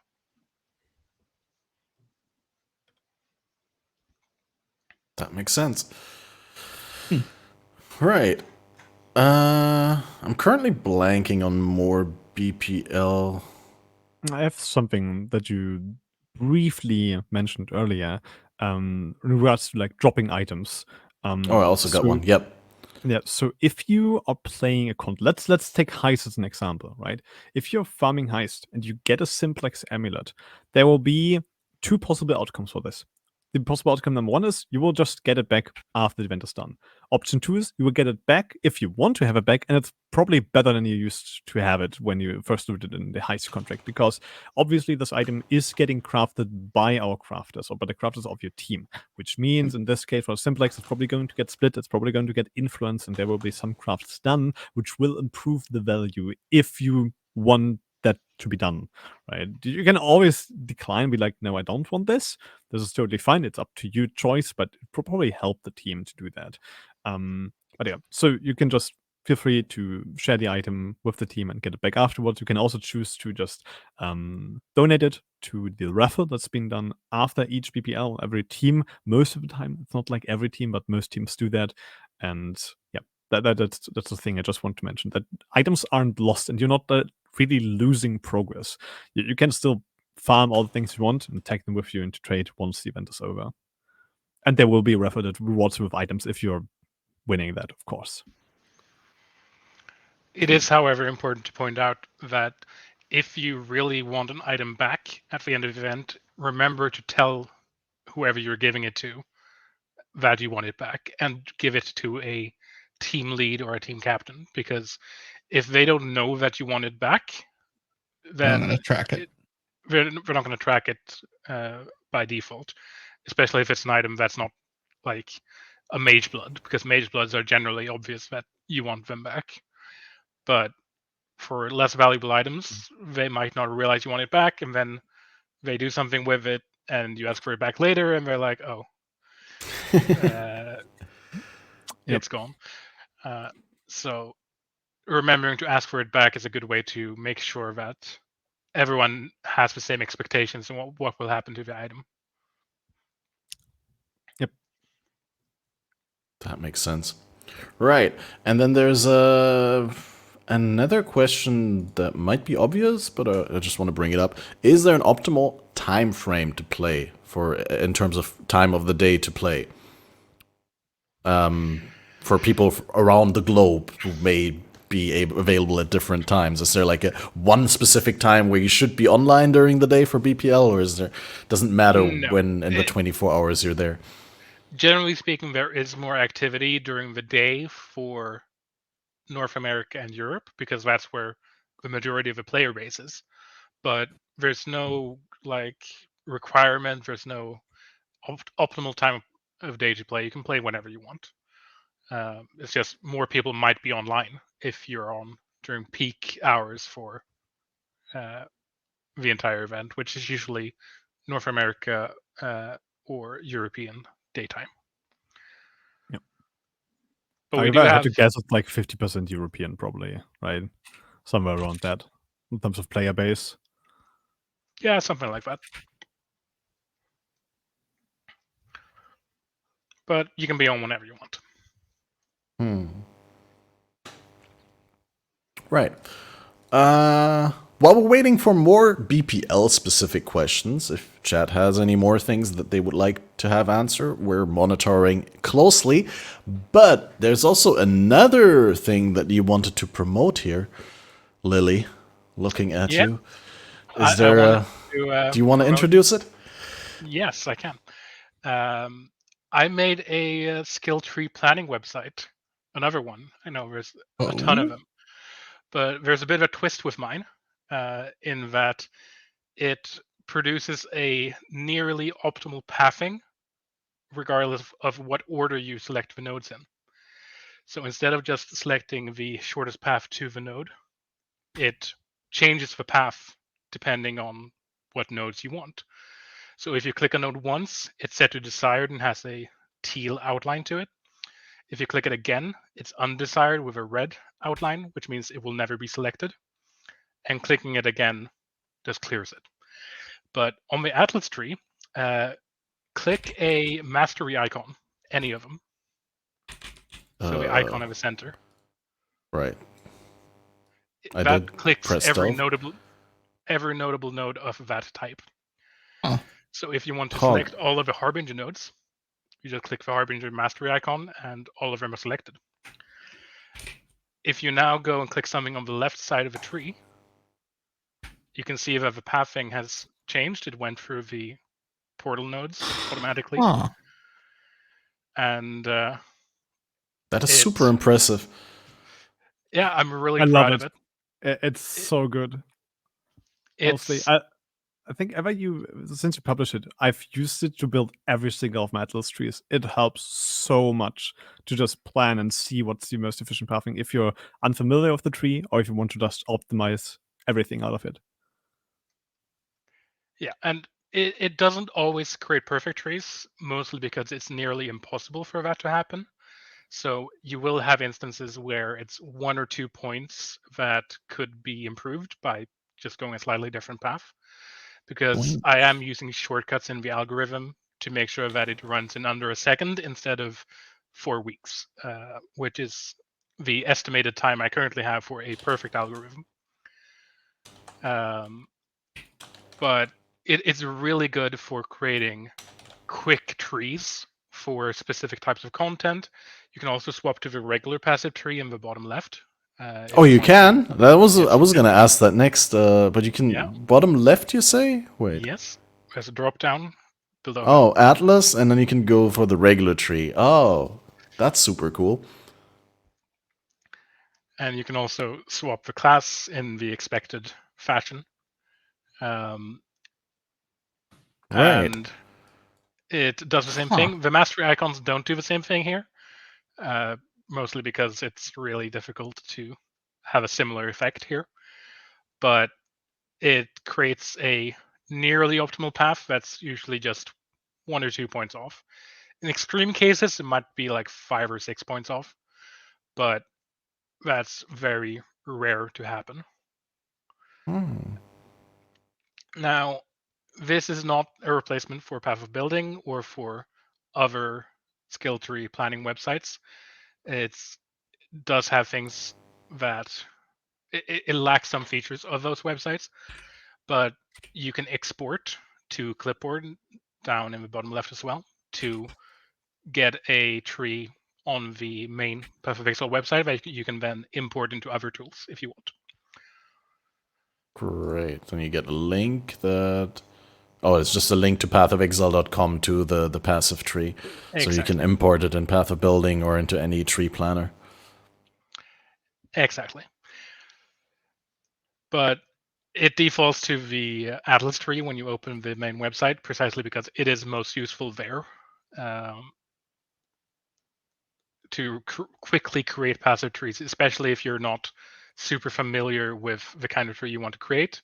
If you've never done a Legion tree, you can just click the Legion mastery and get all of them selected to get something to build off to kind of improve on later.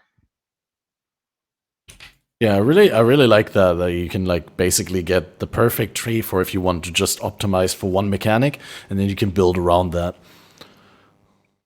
That's super cool. So if you know the 3 mechanics you want to play, you click those 3, and you can see a tree you can then tweak however you want. Huh. So, Harbinger, Legion, Abyss, let's go. Rares galore. Let's go. You can never have too many errors.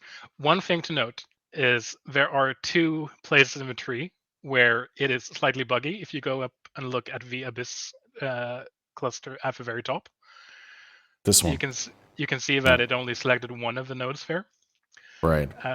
That's because the underlying tree that I get from GGG in their public files don't actually consider those to be part of the same group.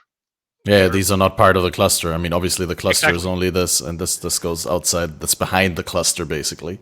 Exactly. So those aren't connected in the grouping system. So I could add a manual exception for them, but I have decided not to right now.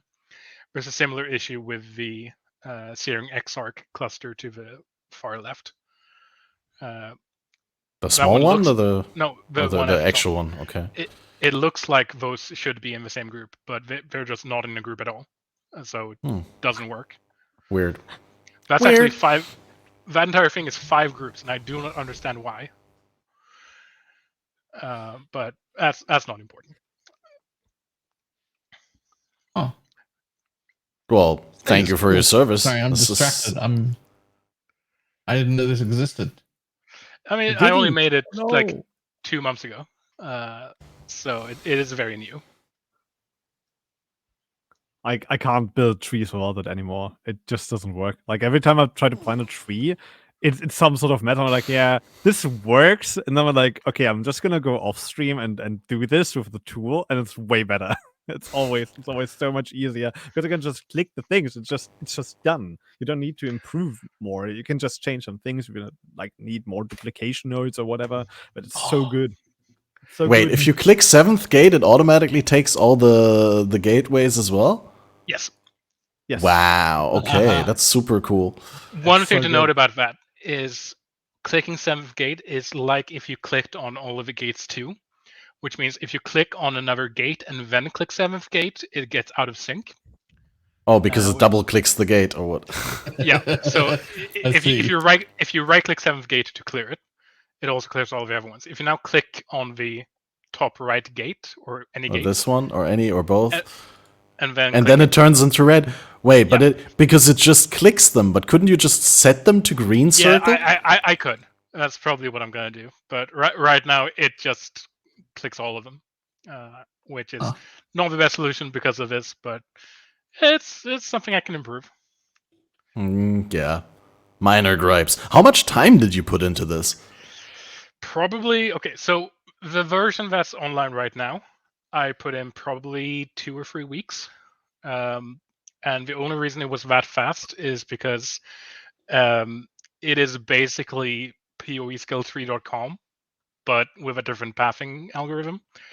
Because Emmett, who made poeskilltree.com, had a very open license on it, and I asked directly, and he was like, "Just go for it." So, like all of the rendering is just straight up borrowed from poeskilltree.com, which meant I could focus all of my attention on the pathing, which is the entire point of Path of Pathing. That's just a side note. I also love the name Path of Pathing. That's a great name. Honestly, it's the best name. It's the best thing I've ever made. That name. Tree The of website's good, Sentence but the name. Perfect. is the other. Perfect. Literally perfect. Gotta have like a inception. Gotta make like a web page where you can manipulate the path of pathing website. That would be Path of Pathing of Pathing. I mean, I've considered it. I do want to path of the pathing of the path of pathing, but we'll see what future holds.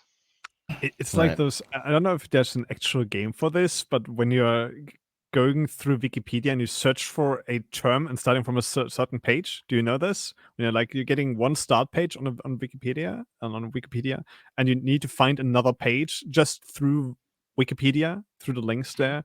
You can do this for Path of Pathing. Just go through like every single like sub PoE website or something to find your way there. Path of Pathing or Pathing.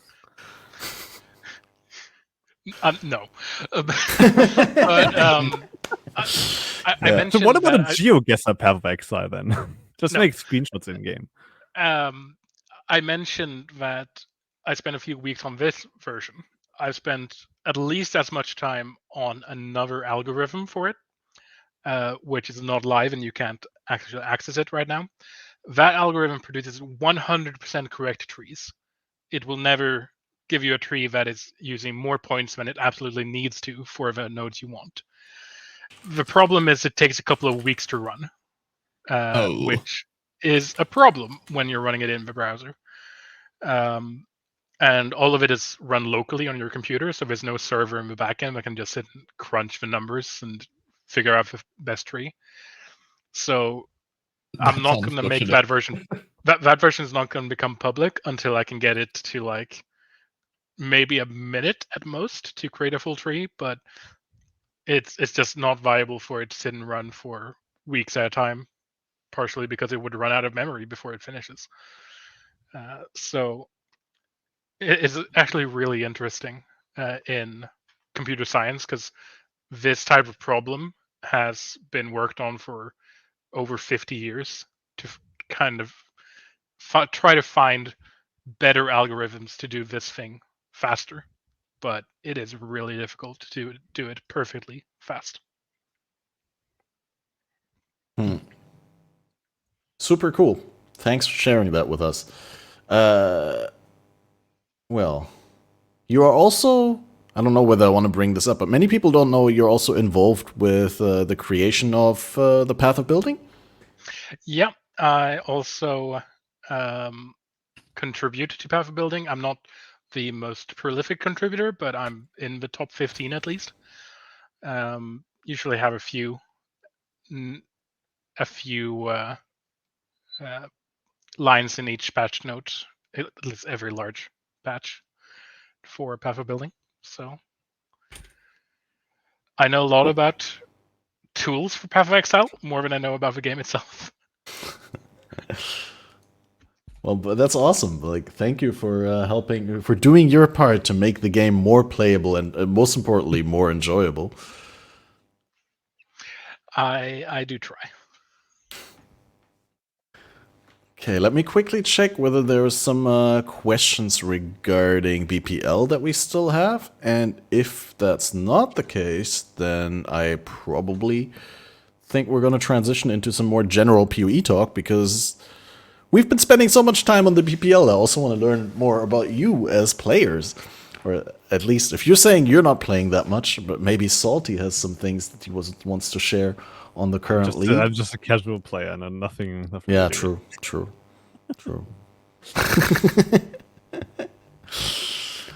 Let's see. I'm gonna say, like, after we brought up, and that's something I haven't considered, but like the transfigured gems and like the new need for lab runners, I'm thinking maybe I should do lab runner in BPL. It's quite interesting, honestly, because of the change to Grand Spectrums. You don't really need to force that many keys through Izaro, right? You can kill him any way you want. You don't need to wait for the pylons to buff him. You don't really need to spend so much time doing the bad puzzles that just give treasure keys. Right? You can just force your way through the lab and run to the end and just take all the silver doors, take all the good gauntlets and puzzles, right? That makes it a bit more interesting, right? At least for me, it does create a bit more interesting lab if there really is an interesting lab, so to speak. There isn't. Yeah, but like, I'm thinking now that you don't have to do ascendancy trials to get access to Uber Lab, like that lends even more viability to the idea of a pure lab runner that doesn't even beat Kitava and enter maps, right? Because you can even get your Uber Lab ascendancy without having done that, right? You Or still am I need the just keys. thinking this? Yeah, but you get them from your team, right? Theoretically, yes. In BPL scenario, you can get you can get keys from your team, but Offerings. oftentimes it is useful to at least do some mapping for lab runners. Yeah, it doesn't really make sense to just skip Kitava. I mean, sure, in the first few hours, maybe just go and farm some Merc Lab before you're level 75 or something. But later on in the game, you just want to 20 levels or something to just run lab way more efficient. Like all the movement speed you can get with 20 levels is insane, right? Which helps a lot, and also the damage that you can Might do not be that relevant with the Warden the Wildwood Ascendancy, right? You get like a whole bunch of move speed but there. you can quite easily get like Might of the Meek jewels or Unnatural Instincts or some pure talents of movement speed. I think they give 7% or something when connected to Ranger or something.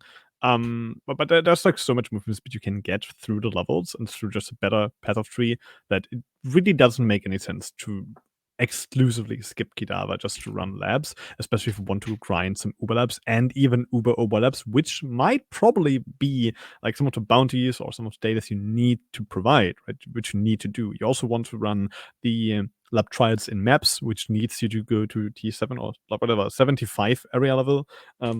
It needs to spawn the improved labs, which you need to run too. You need to run those trials for your team, right? Because most of the time when I'm mapping, I'm like, hey, I have an upgrade try here. Please, some of the lab runners come and get it, and they just join my map, go in there, clear the try, and I just go into the next map or whatever in the meantime, which is way more efficient.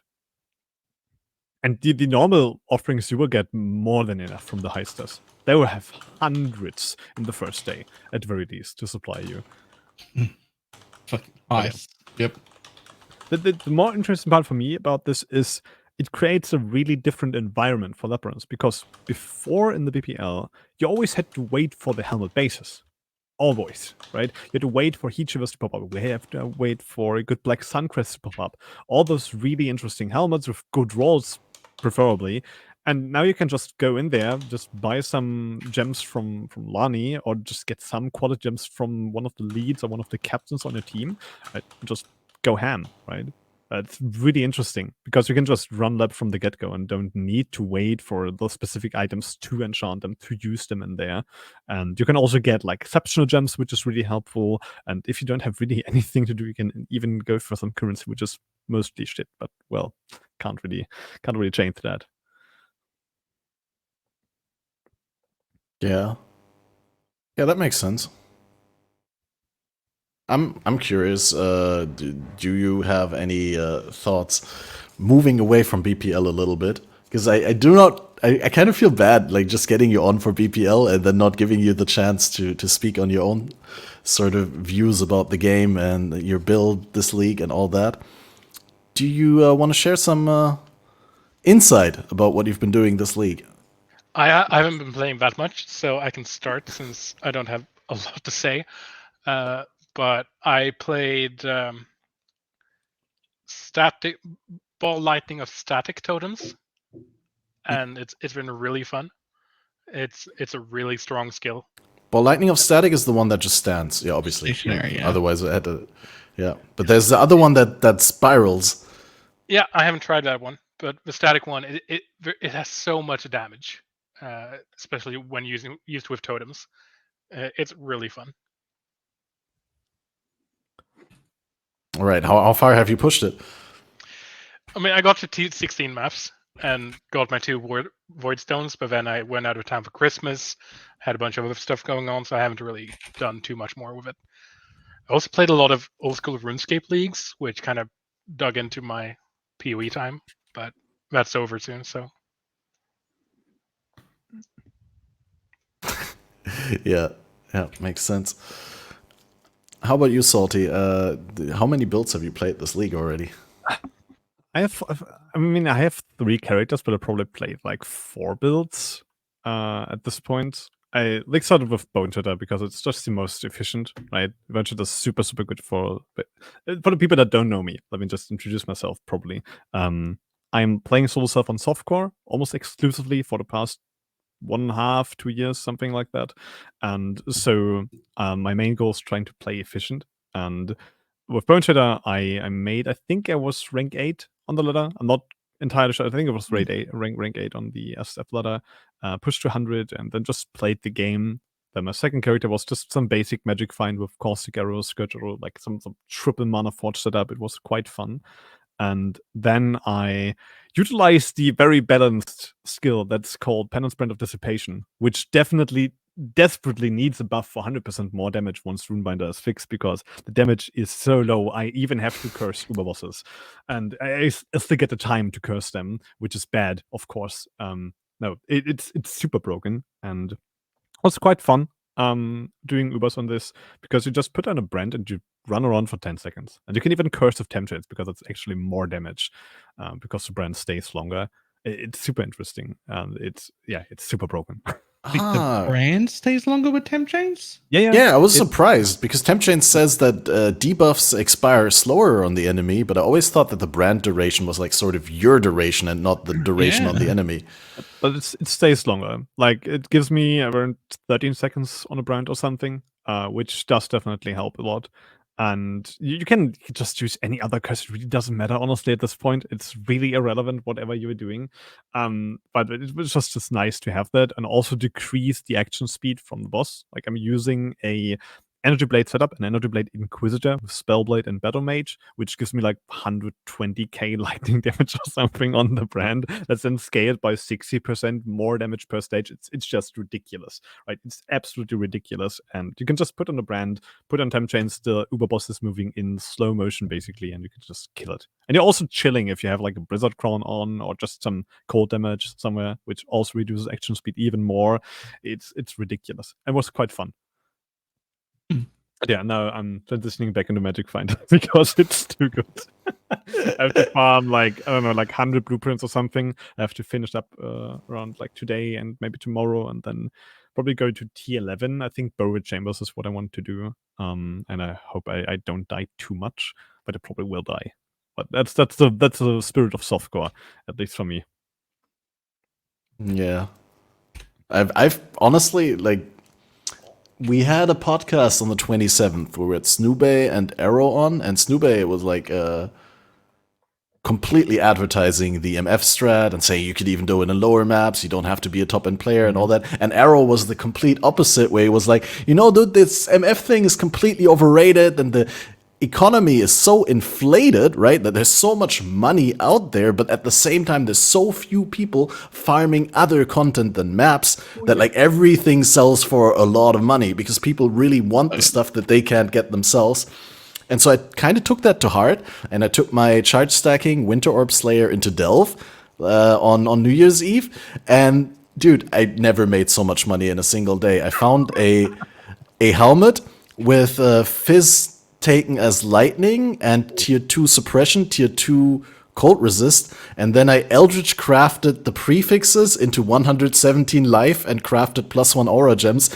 I sold that thing for 25 divines in softcore trade.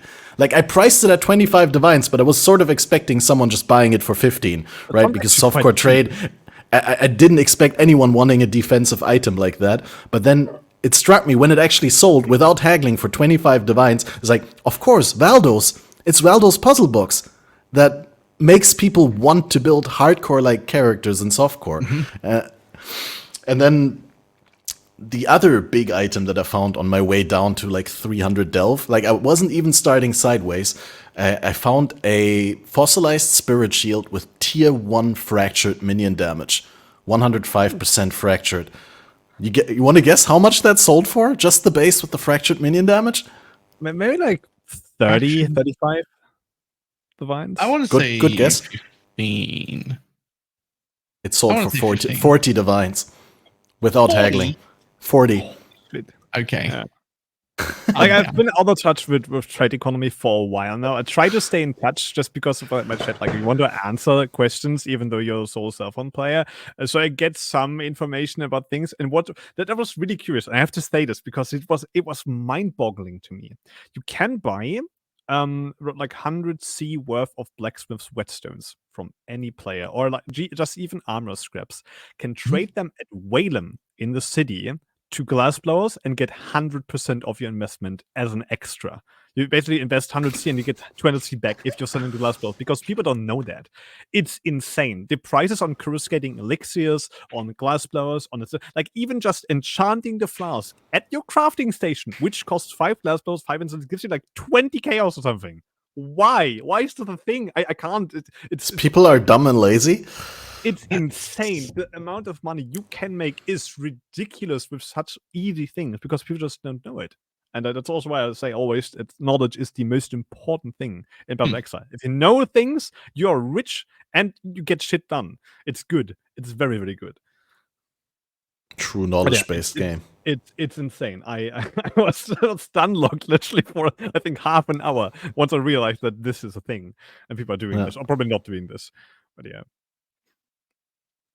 It's kind of surprising that specific niche that you mentioned there with the glass blowers isn't like already exploited by bots. Right? Yeah. After this podcast, someone's gonna write a bot to do that. Quick, buy, sell, everything quickly. Yeah, it was really interesting to see that. And what actually kind of bothers me with this league is that we have so many new skills, but not too many build guides. I think I've talked about this today. Because always when I'm eating, I just want to watch some video, maybe some build guide, some new information, and there's so little out there, even though we have so many new skill gems. There are quite a few PUBs going around, but not many build guides, and everything I see is just Magic Find, which is interesting, but also gets boring after a while, right? If you only see Magic Find all the time, because it's so broken. Yep. And Penance Brand.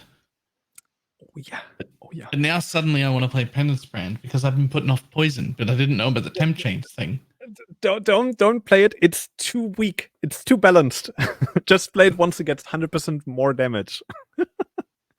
It's ridiculous. I can't think of way they tested this and we're like, yeah, this is totally fine. This is totally all right. Nothing is broken here. I played a version before that was in Pulsars. Just low life, just pure defensive auras. I was using Grace, Determination, Pet for Blood, Tempest Shield. Nothing offensive about this. And I was dealing 20 million DPS just out of somewhere. I don't know where it came from. I didn't even use it. I used Nyctos Lantern for BalorMage, 1C Crystal Scepter.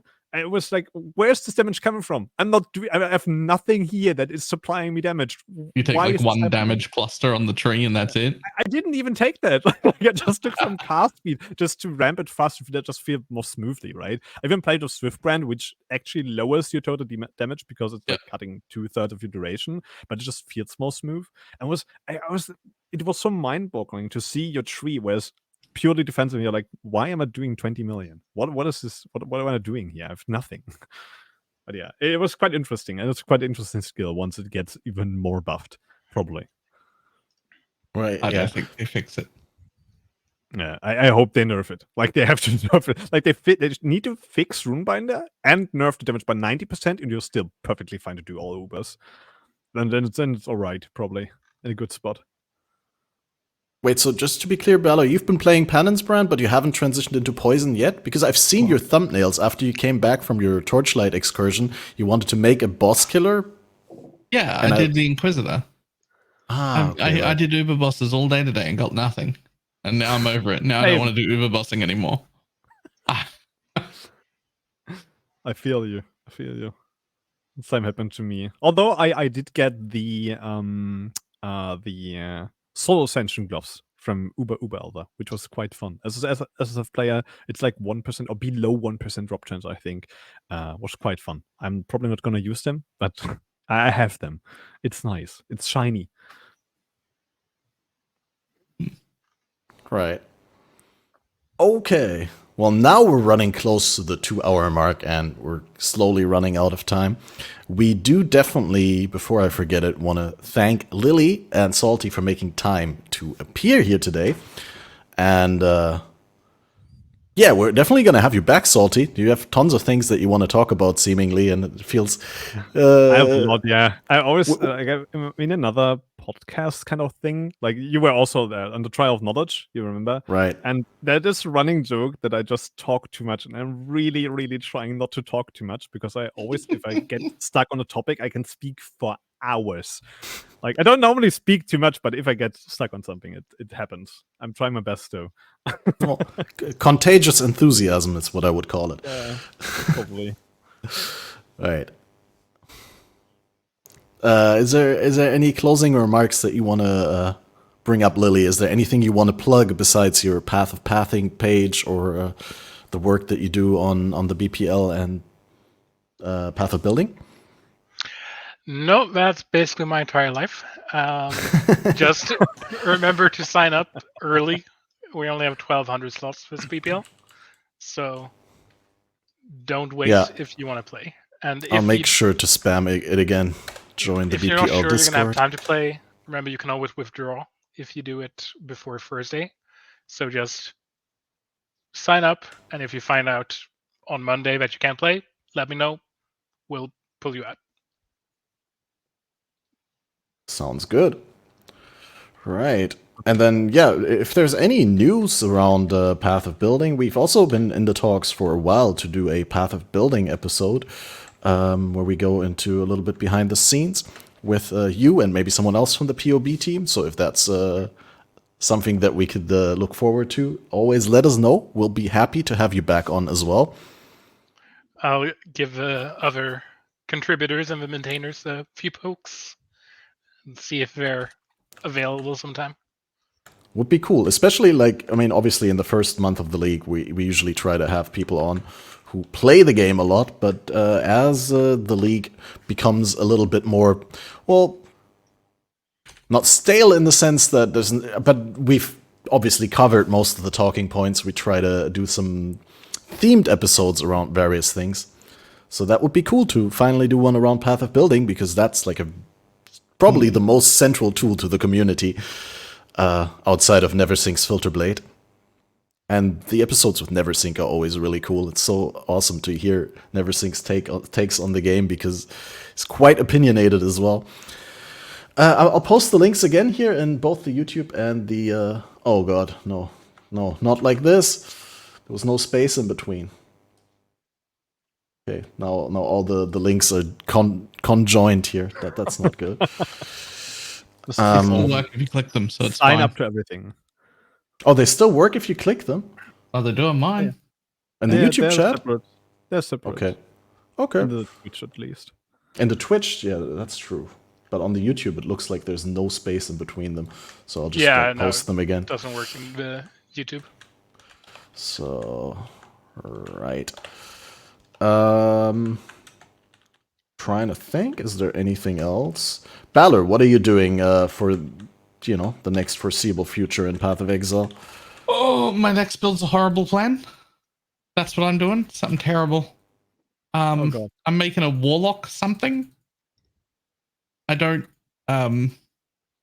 Warlock's not used, so Probably for good reason, but I'm gonna try. That's really weird, yeah.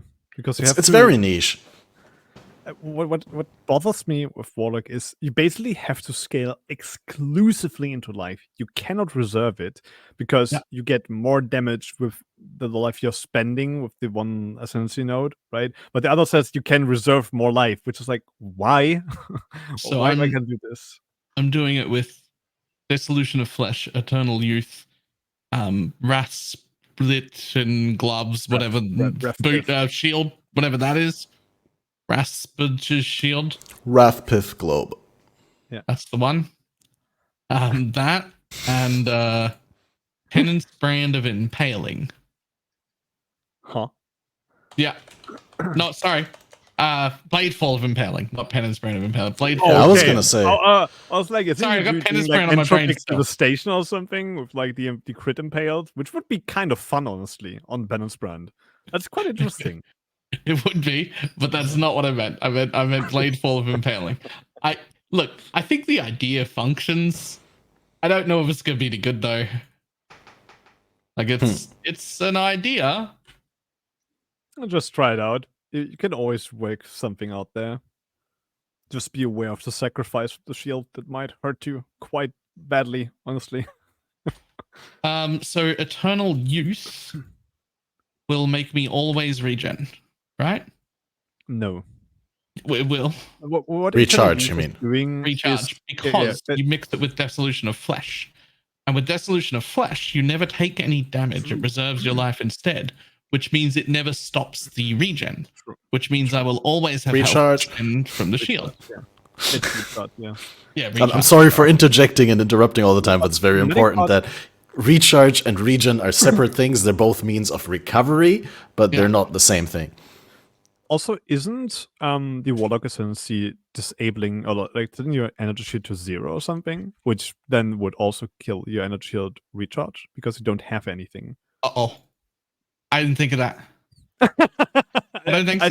I think that's how it works. I think it removes all your energy shield, and therefore you have 0 energy shield recharge that you can then apply to your life, which is how I use it on my build. Like I've like 14,000 yes before using Energy Blade, and if I use it, my energy shield recharge gets cut, but I can still apply it to the life I have left. I've never used Eternal Youth. I always thought that it makes your life recharged and based on your life rather than your AS. That's what I think happens, yeah. It just reapplies it, I think. So I'm not entirely sure, but I have like loads of life and yes with Ivory Tower that I didn't reserve to get more yes. I think it does what I think double it does. check it, maybe. Maybe I think it does what I think it does. Like, I'm not entirely sure on mine. Like, I just have both values are so high on my build that I can't really distinguish them.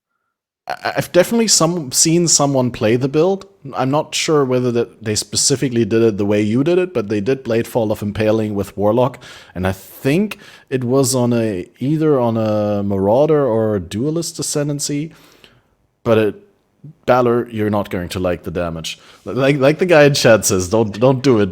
You're not going to enjoy that build. I mean, I'm going to enjoy watching your stream, but I'm gonna do it and I'm gonna make it good.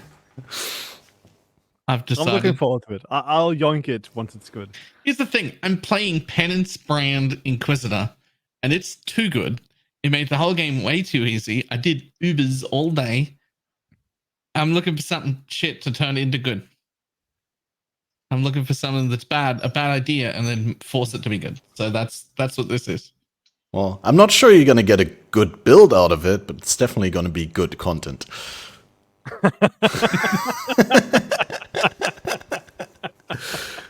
That's a nice way of saying this. Yep. Good. Well, in that case, just cross the 2-hour mark.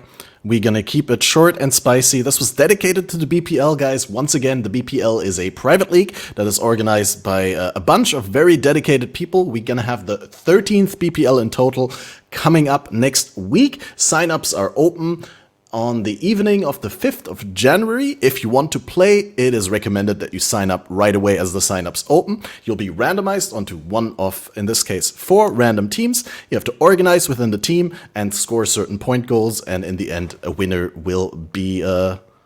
Shit, I'm missing a word. What is the word? A winner will be declared? We have a crown. If you Crown, you get a crown in the Discord. It's a special role, and you can spend the crown. I think last time it was a golf crown or something. But yeah, it's a crown. Right. And there's also apparently some prizes for the team leads and all that. So if you want to be a team lead, get in touch with the BPL Discord, with the organization team. There's tons of things that you can involve yourself with. And yeah, I'm probably going to play. Balor's going to play. Salty's going to play. Lily's going to BPL Orga team. You're gonna be there. I'm going to ban people. You tell us when the sword is, or when the BPL is starting. A sword when? I don't need to tell people when the sword is anymore because I programmed the Discord bot that insults people when they ask and then tells them. Nice. That's the best thing. Like a few days before, everybody's like, sword when, sword when, sword when, and just replying. It's good. It's great. Right, yeah. So, again, if you're looking to play and learn a lot about the game and play it in a very different way from a regular league start, this 4-day event might be for you, so definitely check it out. Check out these beautiful broadcasters. Once again, thanks Lily for coming on, thanks Salty, and Balor as always for being here. We got a next episode coming up on this Saturday already, before the BPL starts. When the BPL happens, we're probably going to pause for an episode, just so we can fully no-life the BPL. But we got an episode coming up on Saturday, same time slot again, 1 p.m. GMT, and we're going to be joined by Locohol and Travik, who's going to make his first time appearance. So that should be interesting. And until then, I hope you have a great day, a great farming session, and whatnot. And don't forget to sign up for BPL. See you for the next one, and bye-bye, guys. Wait, Bye. I have to hear. That's Bye-bye. Bye. I know a lot of people want to send blankets or water. Just send your cash.